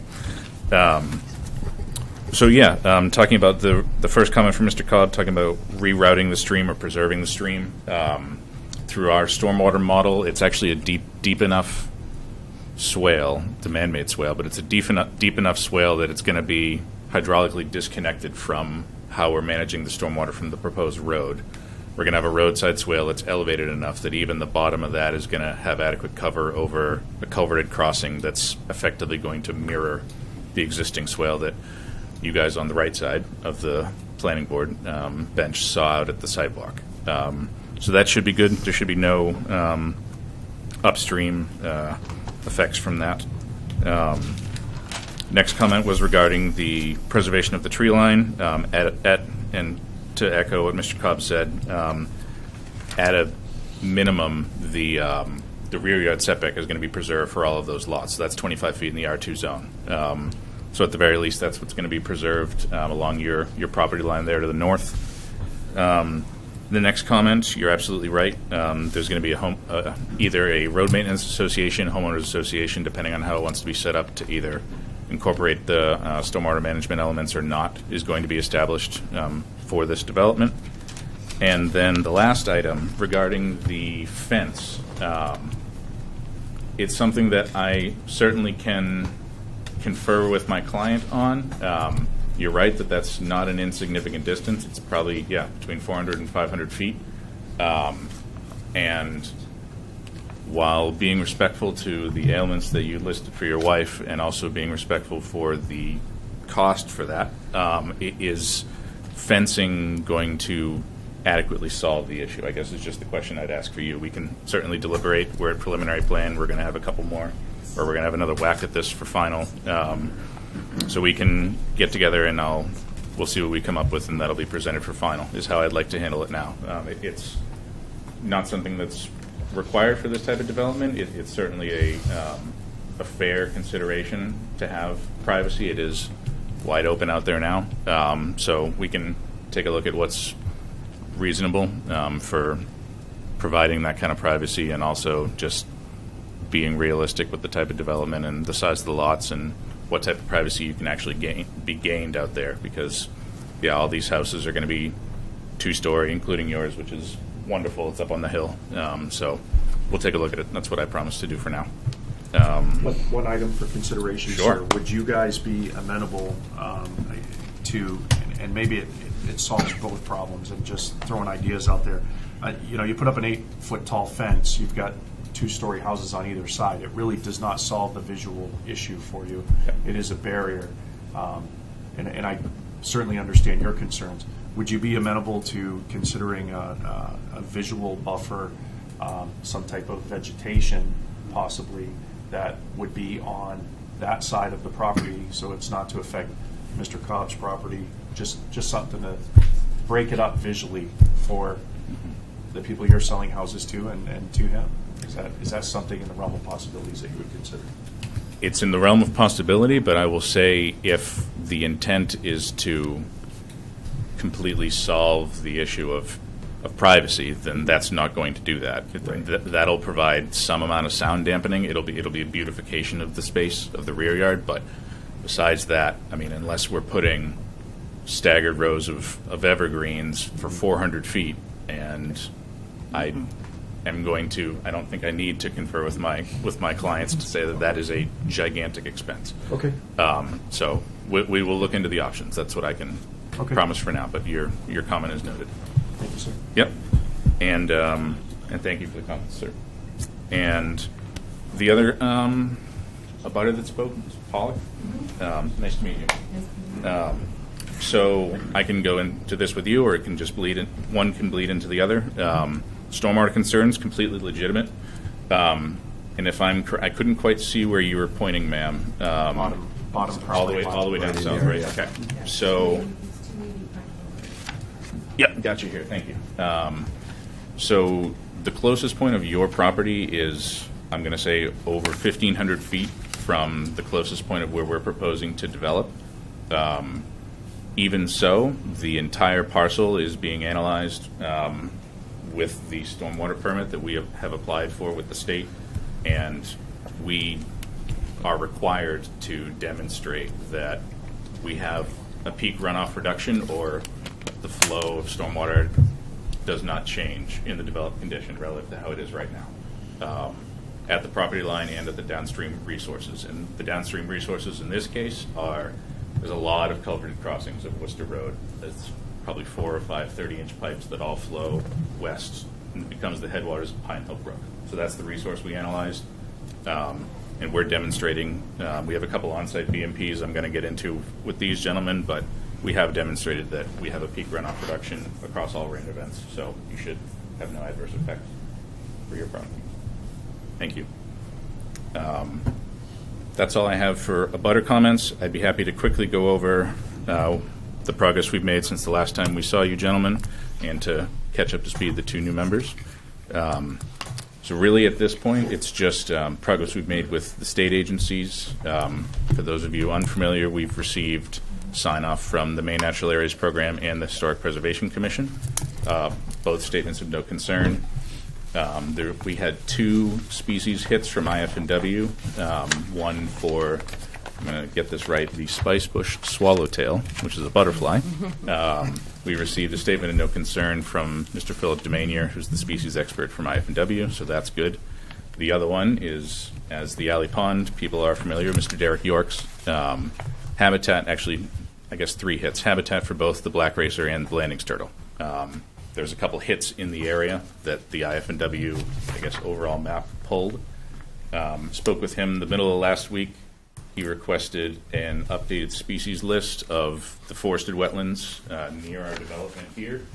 Our wetland scientist, Mike Cuomo, prepared that, sent it to him last Friday, and in addition, we went out and documented with dozens and dozens of photos those wetland complexes closest to our development. So all of that's been sent to them last Friday. I'm keeping on him, and that's I hope to have his sign-off in hand for final.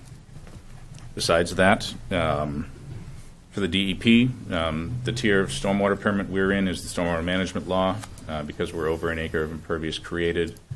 The notice of intent to file was posted, which is why Ms. Pollock is here tonight. And that was applied for and accepted, so we're into the statutory review period, which is 45 days. So if I don't have that permit in hand for when I see you gentlemen for final, it will be forthcoming. And that's really all I have to update. Oh, no, I don't. Mr. Roy, you specifically. Almost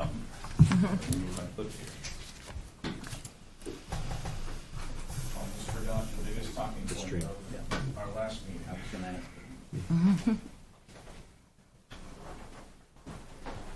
So, I think middle of June is the last time I saw you, and the big talking point was Lot 6 here, whether or not there, as it was previously designed, had a reasonable enough envelope for not only a building but on-site utilities. So what we ended up doing was all of the roads all of the lots on that side of the road, so 2, 4, 6, 8, and 10, all got pushed to the left of the page as you're looking, so slightly west. Still don't need any waivers. We meet the minimum lot width requirement. So 2 and 4 got slightly smaller, 6 got slightly smaller, 8 and 10 got slightly larger. But I believe how 6 is designed now is a much more agreeable envelope overall for both the building and the on-site utilities. So that was my last comment. Thank you for doing that. Yeah. No, good comment. I think it looks better overall. So, and with that, I will conclude my summary. I'd be happy to take any questions from the board. Any questions from the board? So it's not a question, but it's a clarification. Okay. The black racer and the spice tail swallow butterfly and whatnot are definitely the right species, but it's not a Blandings turtle that's on your property. It is a spotted turtle. Oh, thank you. Appreciate that. And Rick would know the difference. I have never seen either, so thank you Our for onboard- clarifying. Spotted. Our on-board turtle expert. It's kind of nice.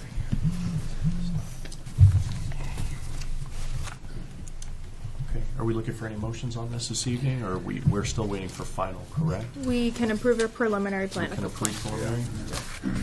I would make a motion that we approve the preliminary project as presented currently. I'll second that.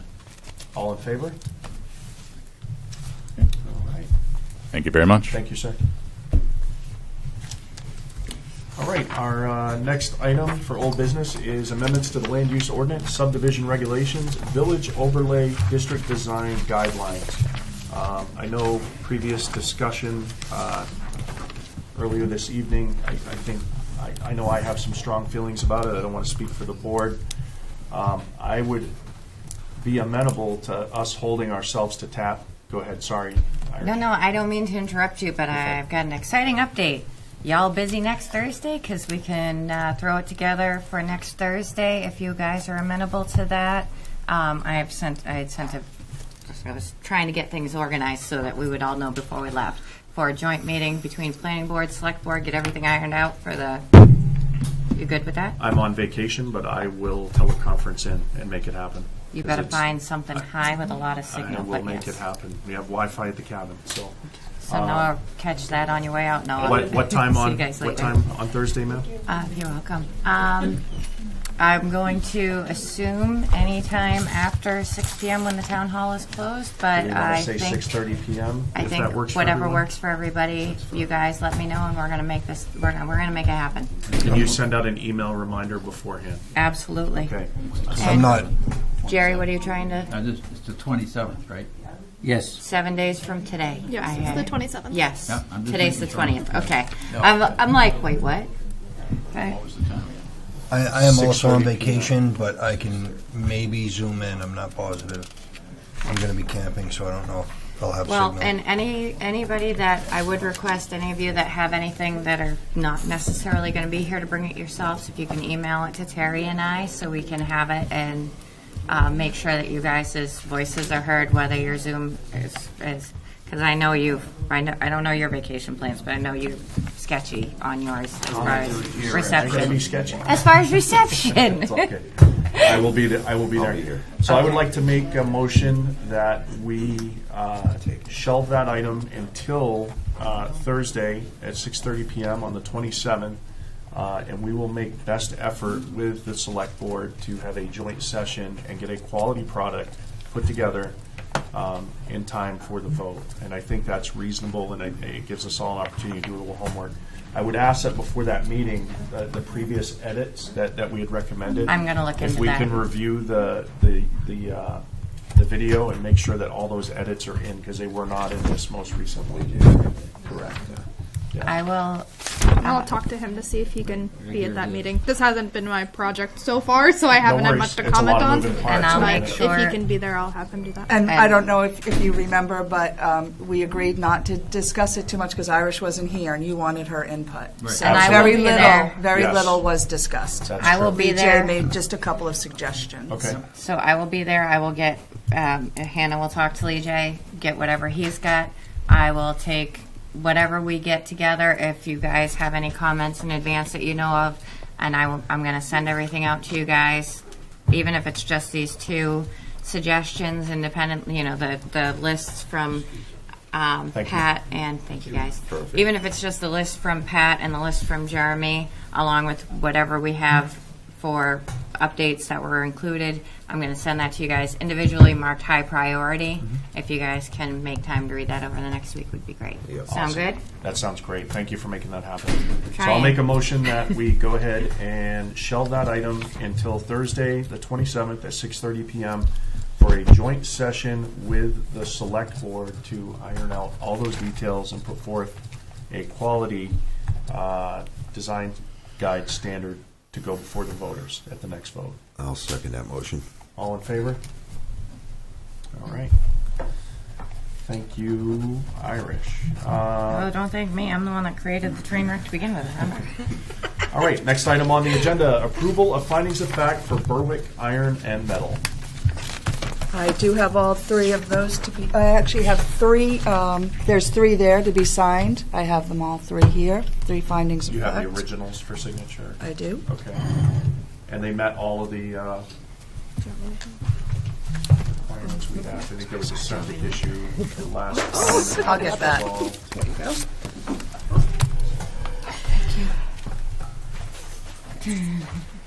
Thank you, Aaron. Okay. And then we'll have the Blackmore Road storage project and Yeah. the Stormwater Road. Okay. Just, we've been sharing the same brain cell all day and we just continue. Good day.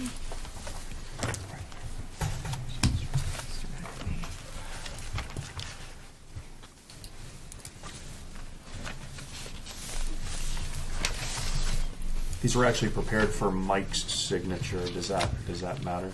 Shoot. Oh, it's his name on there. Yep. I, Mike LaRue, certify. And I know he was involved in this one and with all the conditions. I just don't want to commit an administrative Does faux all pas. three copies have his name on them? Let's Probably. verify. Because I wrote them for him. It sure does, but I will tell you what, if you can, I am going out of town tomorrow, but if you need if Mike can sign them, great. If not, I can be here when you guys open to sign these before I get on the road. If that, I would say if you're here now approving them, you should sign them. even though it has his name on there. I We do can that. alter, you can say, as amended with my name to Okay, sign. and I can sign now. Yeah. Or, Okay. and they can change it and you can sign it tomorrow. Okay. Does that work for you? You all realize we're closed tomorrow, right? Oh, you're I'll closed. come in. I can come in the morning, or I can stay and do it Trying to right get on after the road the for meeting. 9. I got a 6-hour drive in. It means he'll be here at noon. You can Okay. cross his name out. We all know how vacations go. Can I pen and ink it? One line across. Can we? One Can you line pen and across? ink it? Is that Or do I need to Can retype he it? cross off? I don't see why not. Sure. okay? Yes, do not contracts all the time. I mean, I can With go all of us grab. on the record saying yes. So if that's wrong. But Lots yeah, of I can go witnesses. next Say yes. door and get some white out, and then we can whoever has the most. No. You know. No white out. No, just No. So I Without lined out putting a Mike's line through name, and I added in front of chair, vice chair. Does that answer the mail? For, Yes. yeah, you're good. Excellent. Yeah. As long as it all says it's you, then we can go with that. Easy. Would we need to get a revised copy of the Was it just your signature? signature? It is. These are good. I think these are okay. Yeah. You sign it. Okay, so pretty quick. These things before, thank you. Yes, you can cross it out. We have a stalker who's giving a little procedural tips. I'm sorry. And the thing is, the reason why it works out for all good. And also the guidelines that I found. You can't, if you have a property.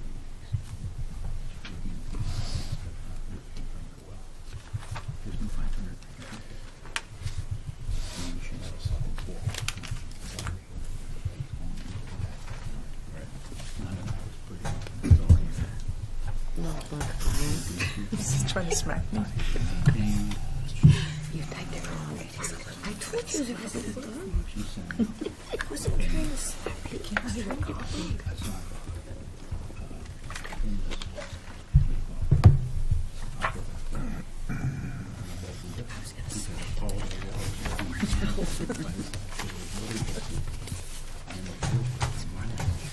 back to you before I lose the shuffle. Thank you. Thank you so much. All right. Thank you. All right, new business, sketch plan, Malloy Brook, major subdivision, School Street and Heritage Street, R49, Lot 3, Attar Engineering.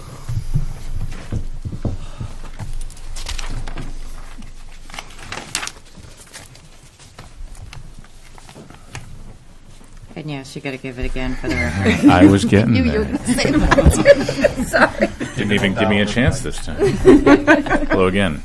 Mike Sudak, Attar Engineering, here on behalf of SOW Solar Incorporated. Thank you for having me. Let's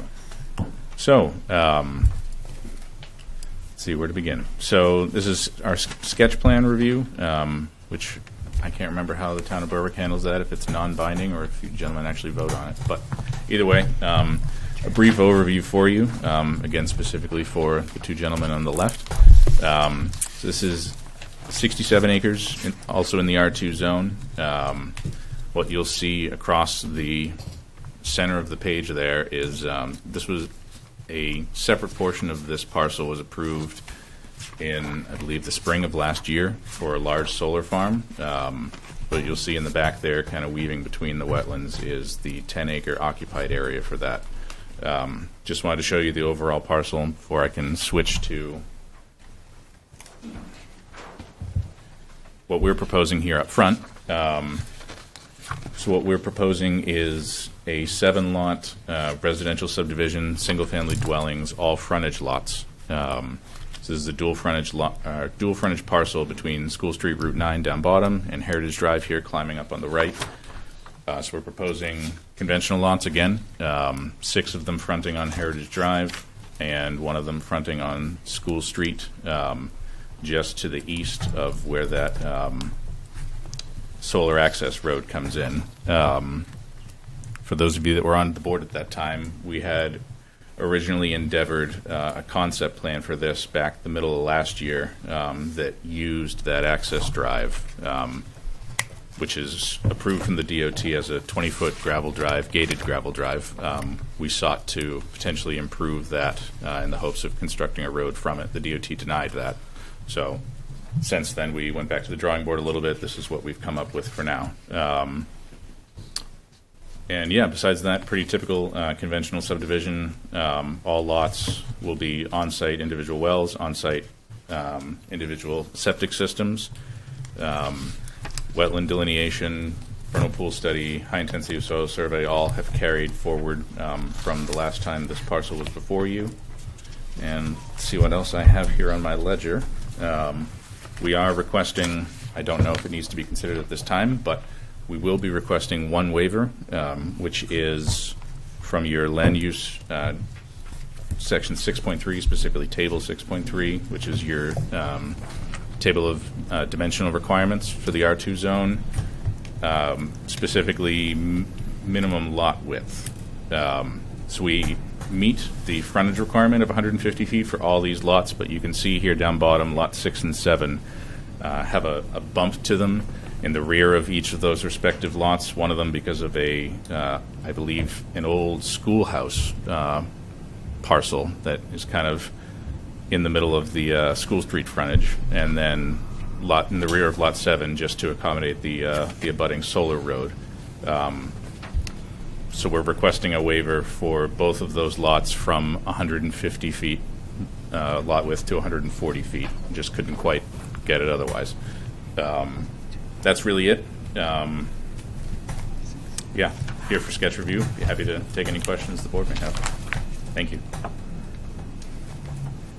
Which 2 lots were they? 6 and 7. 6 and 7. Yes, sir. I can See those. Irish, was it you that forwarded along the letter, or was it you that right. forwarded along the letter from the abutting? That length. The Okay. abutter? Okay. It's probably Derek. You should For have. Heritage Drive, Mr. Clement's letter from his attorney. Yes, you should have both of those. Okay, I don't have it in the packet. They said it wouldn't be in the packet. It was emailed. I didn't see that. There was a separate folder with those in it. Yeah, I gave you the cover letters, and then I have the, let's see. I know it got emailed out.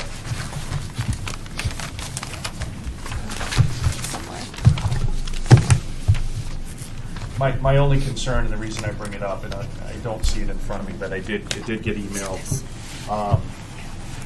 One of the abutters has a letter from his attorney specifically related to the stormwater management plan, and there's some very strong language in there with regard to the legality and our ability to vote on that. And so moving forward, I think we're going to need to get input from the town attorney. I'd be happy to speak to that briefly. If you're able to, yes, sir. I did receive all the information from one of the abutters attorneys that you were referring to. And Iris, you're also welcome to jump in here and speak to this. But I've been familiar with this parcel before for the past 2 years, so I've been familiar with that potentially becoming an eventuality with this prospective development. And what accompanied or shortly followed this submission of this application to the town, we submitted to the town, to Irish, a pretty comprehensive list of correspondence that we'd had over the past couple of years between Allison Soroy, the regional manager from DEP, Phil Saucier, your town's attorney, and just correspondence between those two entities and my client's legal counsel. And with all of that combined, we believe that has provided sufficient enough evidence to support our belief that we have RTI to make this proposed development happen. And what I was going to propose, you kind of led me there, was that moving forward, we'd be happy to have your legal counsel formalize that, so we can be allowed to proceed. But I think we'd be negligent in our duties as the board if we did not have the town attorney take a chomp on that letter. I'm not a lawyer. I never played one on television, and I don't want to get drug into the legal quagmire of making a bad legal decision for the town. So I think it's probably incumbent on the town attorney to make that call and not us. Well, what we're doing, there has been obviously a lot of back and forth behind the scenes. So we are looking into the legalities of it. First of all, I'm trying to get somebody from the DEP to give me something in writing stating who can and cannot alter that stormwater permit, because ultimately that's what it's going to come down to. That has proven thus far to be about as easy as nailing Jell-O to a tree, but I continue on. Hopefully I'll get something of clarity from them directly, because ultimately that's what it's going to boil down to. I do believe from everything else that I have found out, and unless Hannah knows anything different, what it may come down to is us, I say us, you as a board, reviewing this, taking all input from abutters and public and myself, and then determining whether or not it would be able to be approved. And then if the board votes to approve it, or whether the board votes to approve it or deny it, either party can then enter into a civil lawsuit, which would then put the development on hold until the civil lawsuit is then Could we? resided. But we're going to try and prevent that out. We're trying to get out front of it. If it's in the realm of possibilities to take a reasonable person's approach, I would like us to do that. Can we ask the town attorney to review that document? Because when people get a letter from somebody's lawyer that says, that the board should not vote on this because it's illegal. Yeah, we're trying to get in front of it. I just want to make sure we're within our powers and our realm of what's reasonable to move forward or to say no. And I just don't have enough information. I don't think the board has enough information. Is that letter in this package? You should have It is two, not. both It was letters are on the back of Malloy Brook. And I'll say, They while are you're both in looking the for it, package. I have been in contact with Phil Saucier. He was sent all of the communication we've received from the lawyers. We have not received a formal comment back from him regarding the ones that were just sent or just received the other day. So we are working on that. But that said, are they able to do whatever they need to? Yes, for the sketch? So opinion we'll we get have something from from the state that says yea or nay? We're Is that- trying. She That's- said they're checking with Phil, Phil Saucier, our attorney. Okay. And I'm trying to still, quite frankly, regardless of whether or not we can get something from Phil, I'm still trying to get something from the DEP, because I feel that that's information that we need to know, where we've got these two parcels that are both kind of hinging on this DEP stormwater permit, and I think it needs to come from them. Our town attorney can certainly state whether or not you guys can vote on it, But ultimately, I think without no disrespect intended to either party, I think I might stand a slight better chance of getting through to them being a municipal employee to get the DEP to put something in writing, which both parties will need if it comes down to court anyway.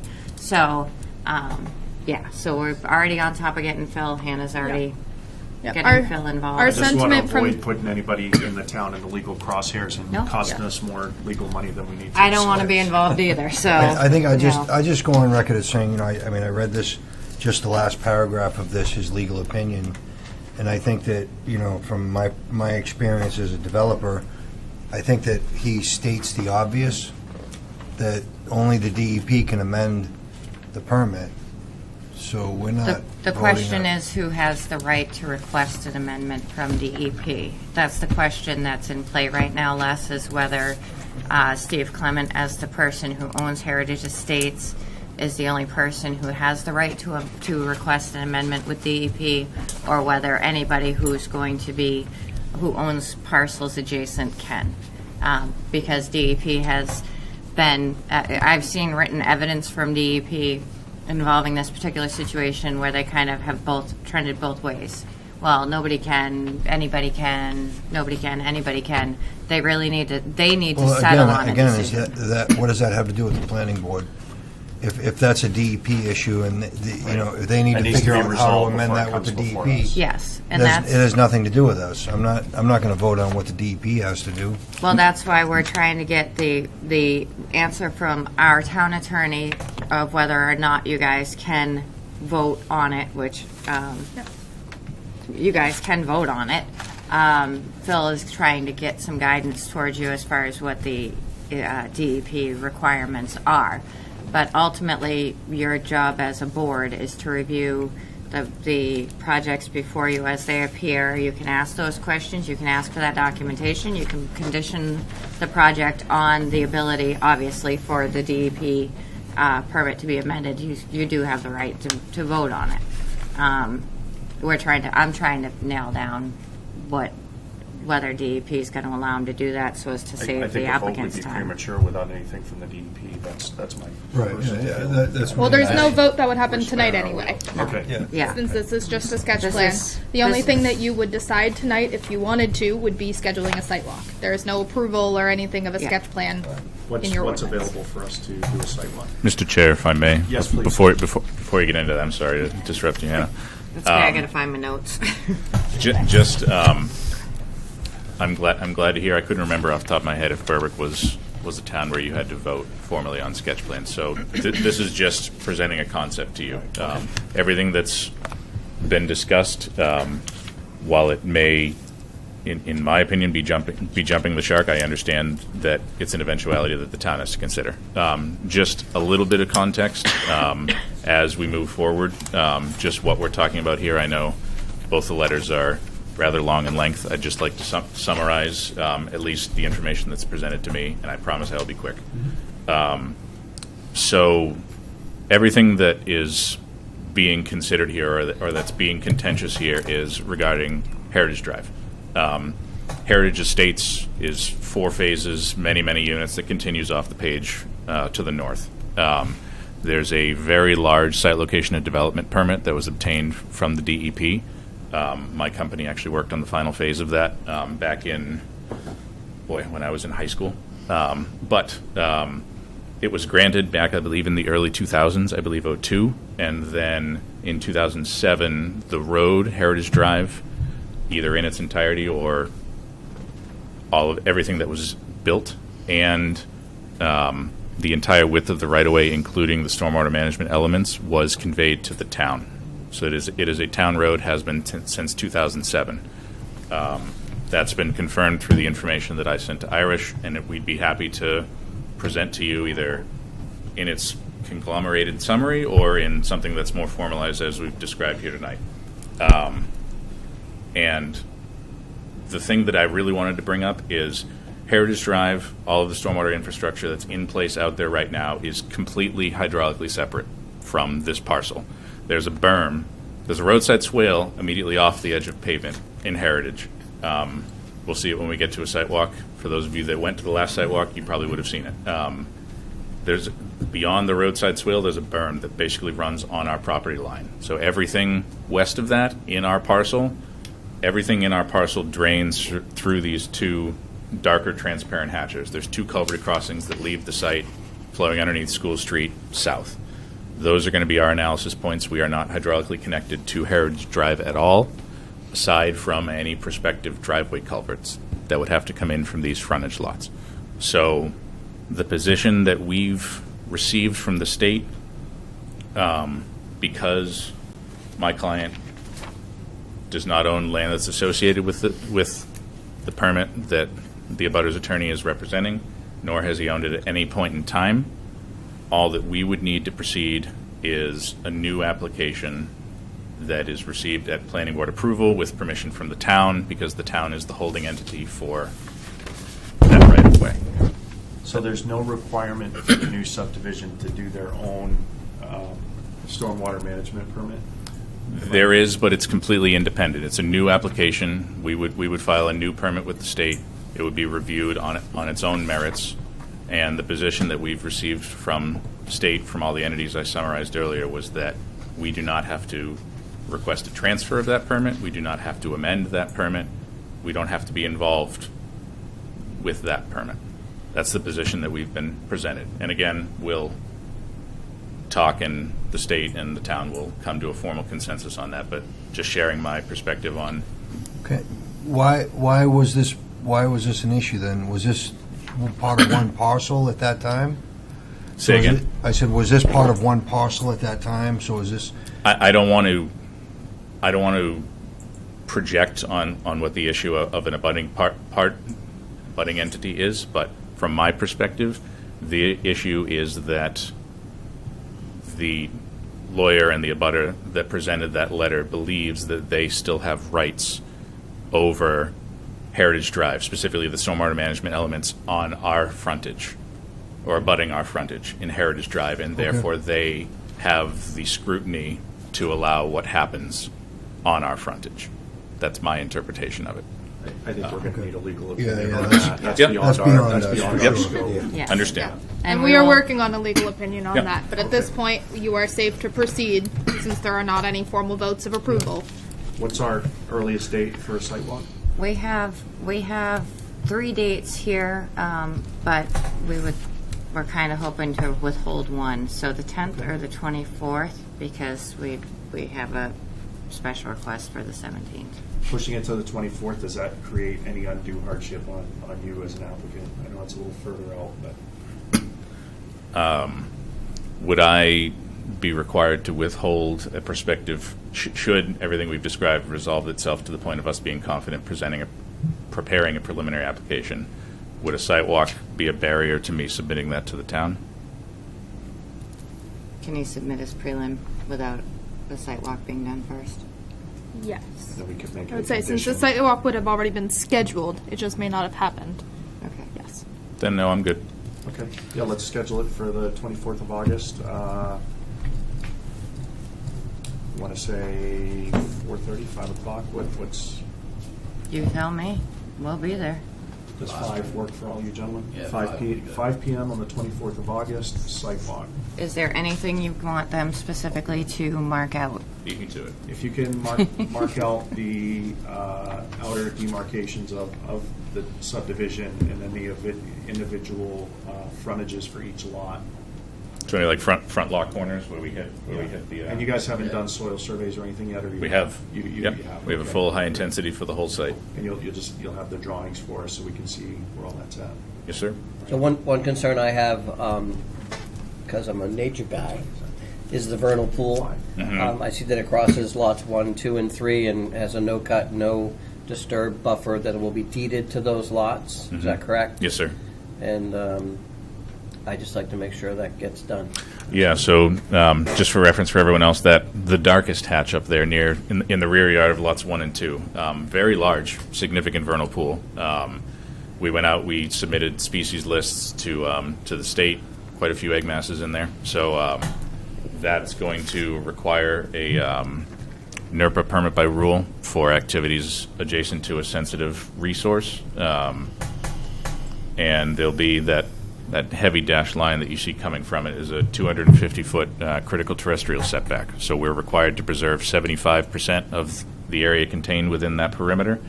And to do so, we're going to have to deed restrict the rear yard of lots 1, 2, and a portion of 3. So all of the building envelope and utilities for those 3 will be located up front, and we have test pits, as you can see, to support that happening. So, Any further questions from the board? Thank you for your time, sir. thank you. Thank you, ladies. All right, next item for new business, sketch plan, Norman Court, major subdivision, Old Pine Hill Road, R44, Lot 20, civil consultants. This is a conflict of interest for me, so I'm going to step away. Okay, thank you, sir.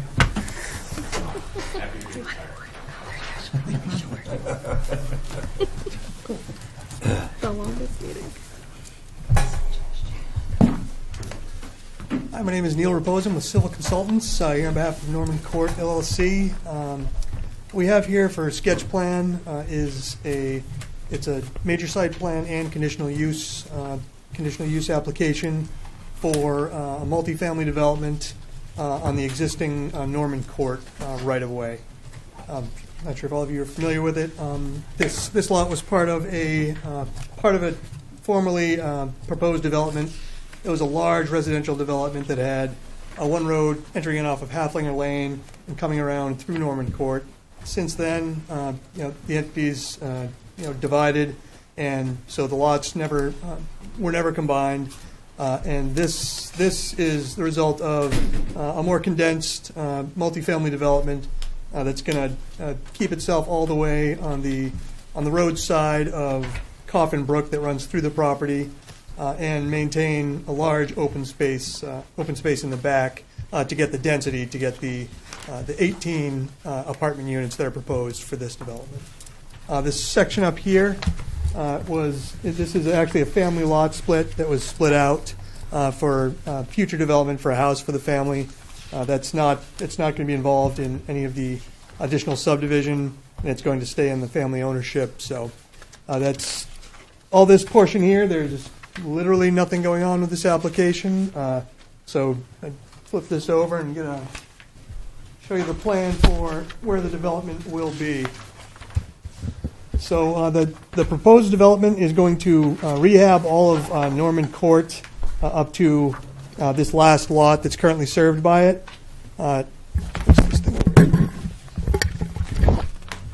So this is going to improve this to town standards right up to this point here. We've done quite a bit of preliminary work on this to this point, even though this is just sketch. We've spoken with police, fire, Maine Water, and also Underwood engineers for the proposed sewer, because this will be going on municipal sewer and water. It's going to require a pump station to service these 3 buildings. To get this up to a structure, there'll be a gravity structure that will enter Norman Court and go to Old Pine Hill, and that's per the request of Jay Wheeler and Underwood. That's what they'd prefer to see, is only gravity lines entering the town system. So we've tried to take that into account as we've gone through the preliminary and making sure everything would work through here. And also, there's one single-family lot that's proposed to be created here, and that's kind of due to the fact that we had the room available, and there was an opportunity to develop that and still maintain our densities on this side, and accommodate this with our available parking and our and just the area we had between these 2 wetlands and this existing house out here. We do propose that the whole development will be under the threshold for the stormwater permitting at DEP. So it's under an acre of new and redeveloped impervious area. Despite that, we did want to incorporate some stormwater management to make sure that the receiving waters down below, coming through the cul-de-sac here at Halflinger, don't experience any increases. So we did do a full stormwater study and are going to implement some pervious pavers at these parking areas up against the units. to provide treatment and quantity control here.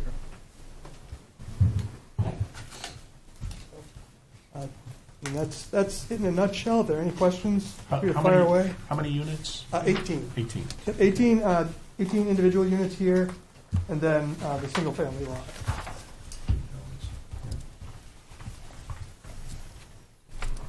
My only concern, and I'll bring it up again, and it goes back to our staff work. I know in a previous meeting we discussed we're putting a lot on our infrastructure and our public utilities.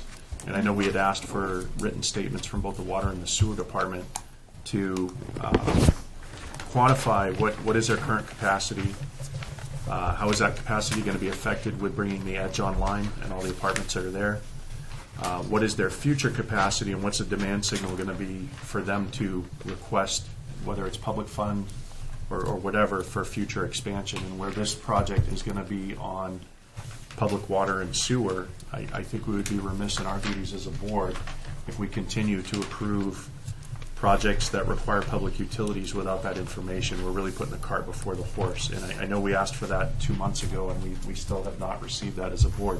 We did receive an invitation to go visit the facilities, and I'm amenable to a facility visit, but I think we need the people who run those facilities, and that request probably has to come from the town manager to say, this is what our capacity is. And I think we would be remiss as a board if we did not have that information and we're continuing to approve projects on public utilities. Did you not see the email in regards to the water? The rest of the board may not have anyways, but from Daniel back on the 21st, that, this one to you, Phil.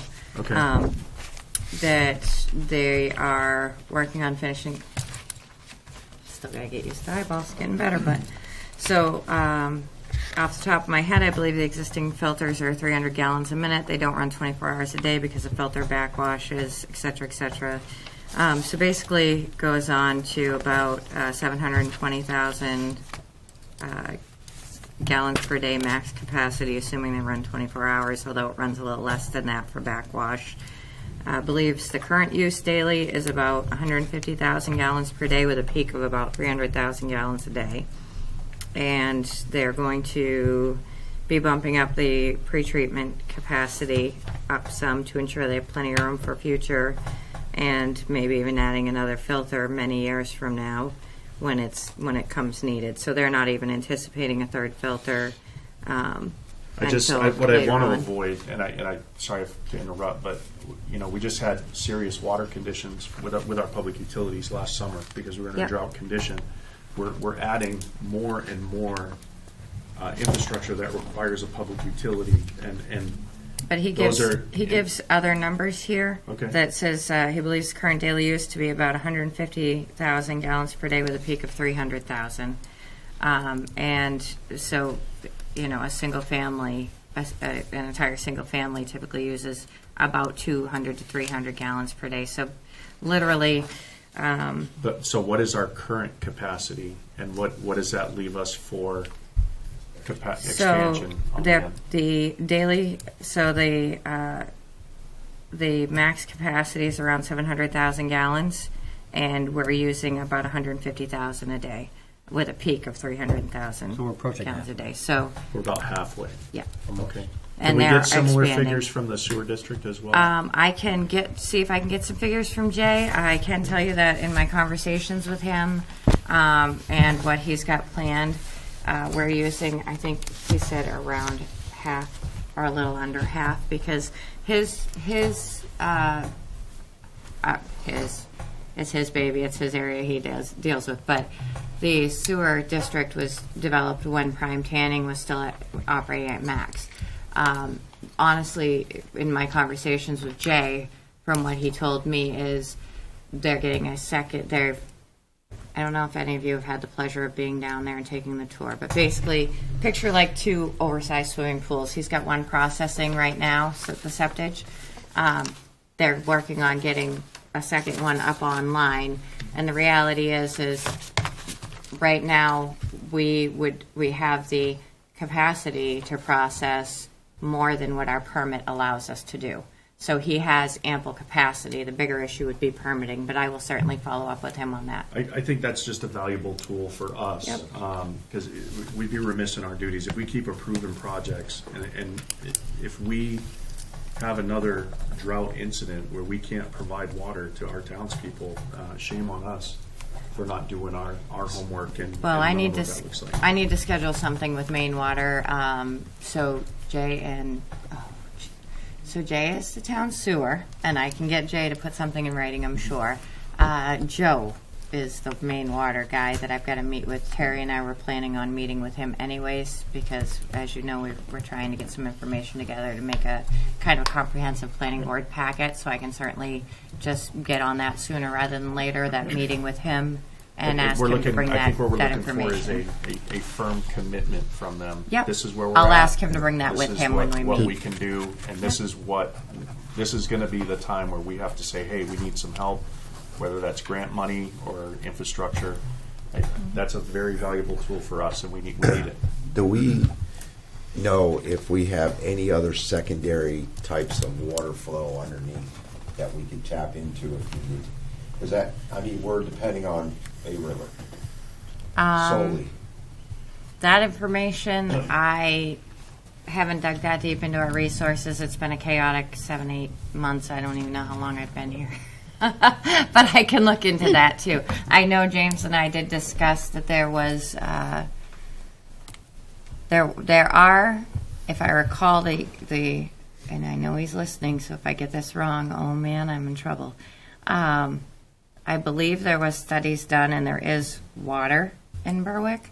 I believe what the determination was made at that time was that the cost to basically get the water to where we need it to be was too high. Because all the water's down where Paul and I live, not up here where everybody else. It's actually not actually an aquifer over there, believe it or not. Yeah, there is. It's Right. not in that. That map's wrong. I can prove it. You argue with them. I'm staying out of that when I got my hands full, but I'll get main water and I will get the septic to the sewer district. Do we have any further questions for this issue? Thank you for your time, sir. So we're gonna Do you want to set a site walk for them? We could do that. Okay, so Next date. like I said, we have 10, 17, and 24. You guys already scheduled the 24th. You guys have, I feel like we did this whole damn thing backwards for them, for poor JoJo. So you're going to have to schedule one for JoJo's Cafe, which will be an easy, quick, easy one, too. So do you want to do this 10th or 17th? On that? Can we do a twofer? Or? Or we can do one on the 10th and one on the 17th. But this one So- shouldn't take too long because it's already on an existing road. We can stake out the building corners and the parking lot corners, and Why don't we you do can it basically on see it August from the 10th? road if you want to. You want to do this Let's do it August 10th. Do this August one 10th? August 10th? Okay. 5 p.m. work for everyone? Yes.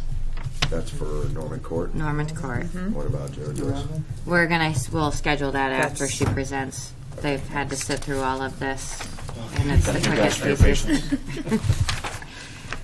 Thank you for your time, sir. We'll see All you right, on the Neil, sidewalk. so you're gonna, anything in particular you want them to stake out? Just the lots, and did you dig test pits? There haven't been any test pits beyond the previous test pits that were done for the other development. Those will be on the map from, Yep. I assume, okay. Yep. Yeah, I think that's it, just the lots on the frontage. At 5 o'clock as well. Yes. Thank you, gentlemen. Thank you, guys. Thank you. All right, next item for new business, conditional use, JoJo Cafe, 513 Portland Street, R72, Lot 5, RCI zone. Thank you for your patience. I didn't mean to make anybody feel bad. Hey guys, Aaron Barth, 513 Portland Street, also 3101 Worth Street. First, I want to thank you guys for your volunteering, tremendous hard work here to try and improve the town. It's crazy.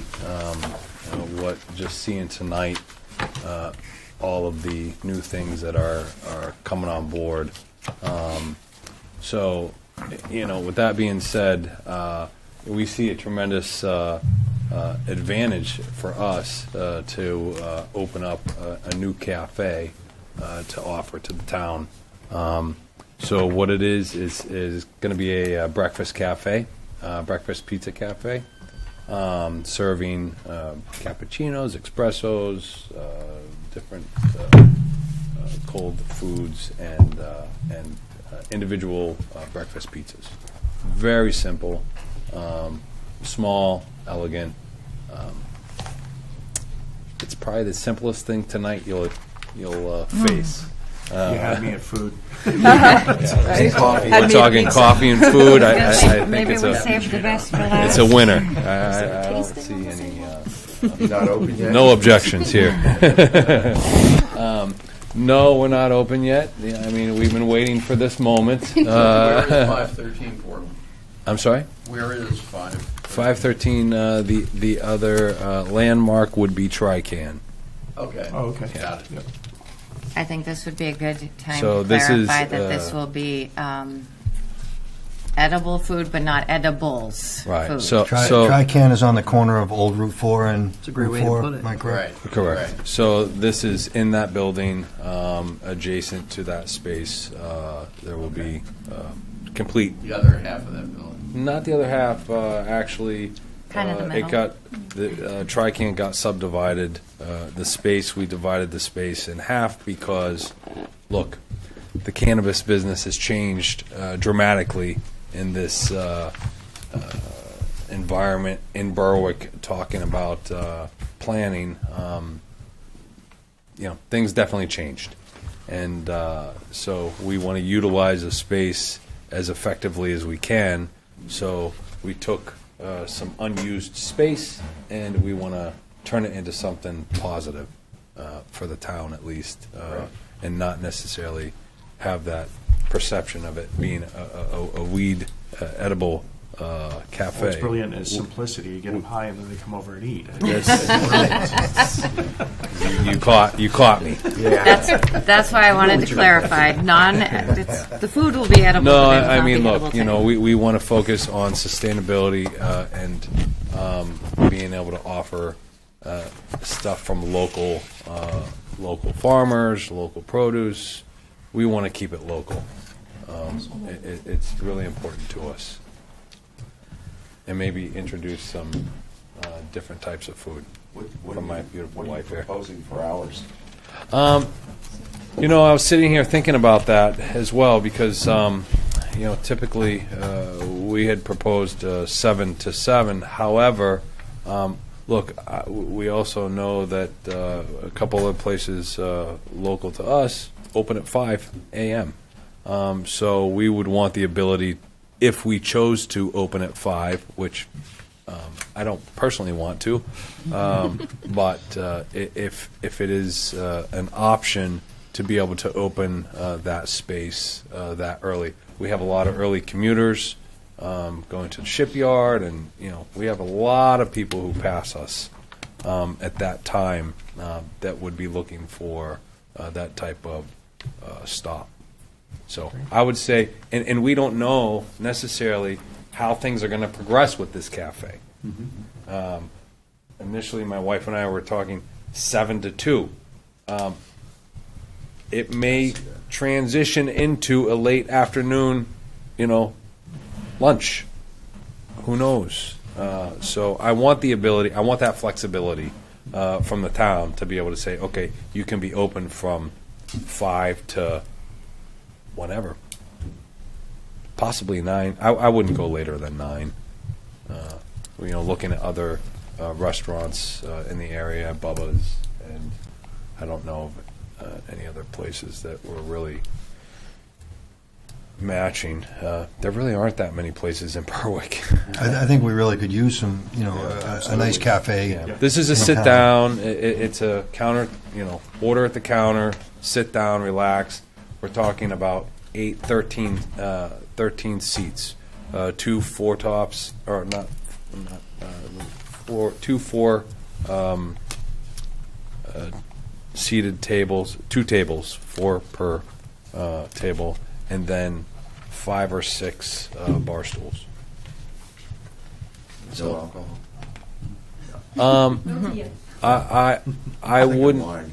I will probably apply for a liquor license because it's something that you know, look, who doesn't want a mimosa or a Bloody Mary in the morning on the weekend, possibly? Just got a question. Since you know there's that little drive-through right next there, right? Do you I think do. that will Impact me?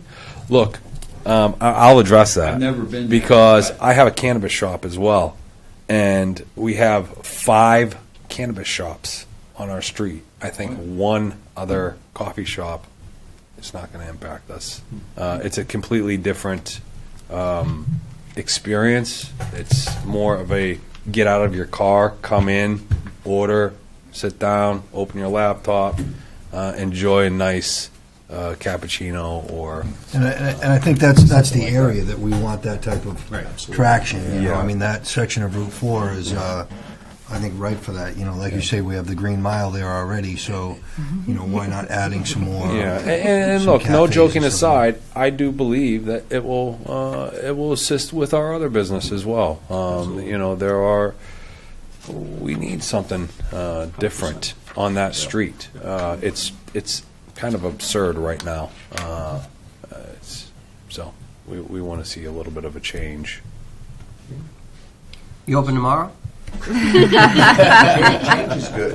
Let's get that stamp. So we're looking to schedule a site walk. So the reason I was hoping you would keep the 17th open is that is our next, we were hoping we'd be able to do, 17th. We're hoping that's the next meeting that we would have time to notice people prior to. Good. And because this is a fairly simple, Yeah. comparatively speaking. So 5 p.m., Yeah. does that work for everyone on the 17th? Would And that we be do okay? currently operate our kitchens. I've already gotten approval from the state that we're able to cohabitate. We have 2 kitchens that we have, one downstairs for the dispensary and then one upstairs, and that's the one that we'll be using for any type of baking or anything, but we also, right behind the counter, will have cooking and stuff like that. So we're already, we just have a couple of small details that we have to address, and simple. Hannah, there's no state regulation or law that precludes a business from commingling this type of business with a marijuana business next door. Is there anything that would preclude us from being able to approve that? That Well, you know the of? fire chief and I have already walked through as like a courtesy. The only thing that And would we've got preclude it some- would be a daycare. Yeah. Okay. You know, that those type of It sounds like establishments. adult daycare that I want It's- to go to. Yes. Adult daycare, that's, I wonder. Saturday, Sunday, adult It's- daycare. Yeah. It's going We'll to take be care of you guys. completely separated too. Okay. So Okay. I have, once I can get to it, the only question that I had was related to parking. Yeah. So we have, I think we have 27 marked spots Entire building. in the entire, well, just on the top deck. We do have parking in the rear. We have an additional 8 spots in the rear that employees will be utilizing. We have some tenants that are going to be moving out very soon. And so if we need that additional parking, we can pick that up. Look, like I said before, business has decreased significantly with Trican. And you know, we have that. What's nice is having those 2 entrances on the property. We don't have that one entrance similar to Kind Farms that really creates this bottleneck and dangerous aspect. However, we did have a death last year right there in front of our building, which was unfortunate. But it had nothing to do with our entrances. So. Yeah, I think the parking is, I mean, I'm very familiar with that building. I actually used to rent office space in there years Yeah. ago. And I think there's, you know, for a cafe this size, there's plenty of parking. But, Yeah. you know, we'll get into that with the... One additional thing that I might request is approval possibly for outdoor seating. You know, on the back side of the upper front parking lot. I wouldn't mind cutting out some of the pavement and adding in some outdoor seating seasonly. The backside of where? The front of the building. At the front of the building towards the back, by the power station. You're on a corner lot, the front of the building being where I came in? Yes, the entrance of the building. Yes. Pick a front. All right, thank you. The side front. The side front, okay. So we do have a site walk scheduled for the 17th. We'll do the 17th at 5 p.m. Okay. That work for you guys, Erin, Irina? Yes. Any further questions for the applicant? So if we want to, the board can find the application complete at this point. The only outstanding thing I had was the parking, which we just satisfied.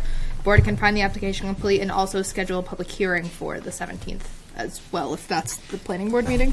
Mm-hmm. Then yes. I would make a motion that we find the application complete. I'll second that. All in favor?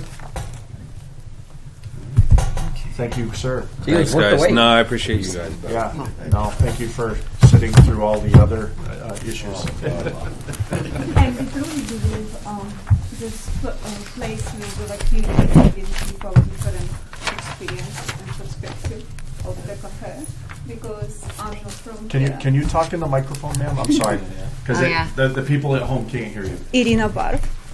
So I would like to bring to this small little unique town something special and different experience, and we will provide the best cappuccino in town. I guarantee. I like it. Yes, we promise. No, it's refreshing. I had a year of training, so.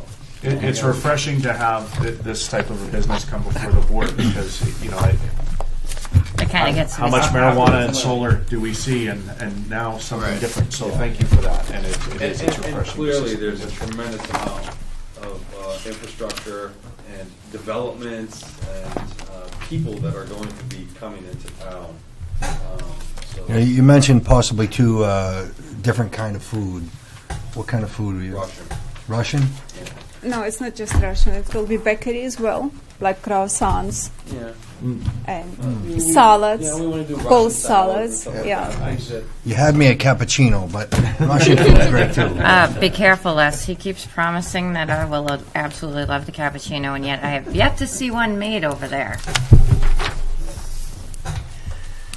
And it doesn't hurt any animals. It doesn't hurt any. We're all good. There, wait, are there any turtles? We actually considered the straws for the turtles. There you go. Did you just ask him if they were having turtle soup? Turtle soup. Oh, you have good luck with Karen tonight. You have good luck. She's on an airplane. She's on a plane. Okay, thank you so much. Thank you so much, guys. All right. Have a nice day. Thank you, guys. So we'll see you at the... Second public comment. I see no one here for public comment. Thank you. Yeah, you cut it close, guys. Any informational items? Hannah? Irish? I got 2 brain cells tonight. I don't think You've already used both of them, so. I have to shake my head until they bash off each other and make a... blew through our mandatory 8:30 close. We It was 8:30? Nobody It's told me 9 that. o'clock. We had a I thought it was mandatory. 9. It is It's 9. 9. But 8:30. But listen, you We guys, had one that like... went So- almost 11 one Taking night. a and we half said, hour off the next we're going to meeting. put a limit of 8:30 on some. Got You it. cut it close. Because 9 o'clock's my bedtime. That's so closest you guys have I'll got. remind All you right, do next we want to time. adjourn? If there are no further items for consideration from the esteemed Burgess Meeting Room in the depths of the Berwick Town Hall, I would like to make a motion that we adjourn. I'll second that. All in favor? Aye. That better be Thank you, unanimous. gentlemen, for your excellent support and patience and volunteerism. Just for the record, I did call.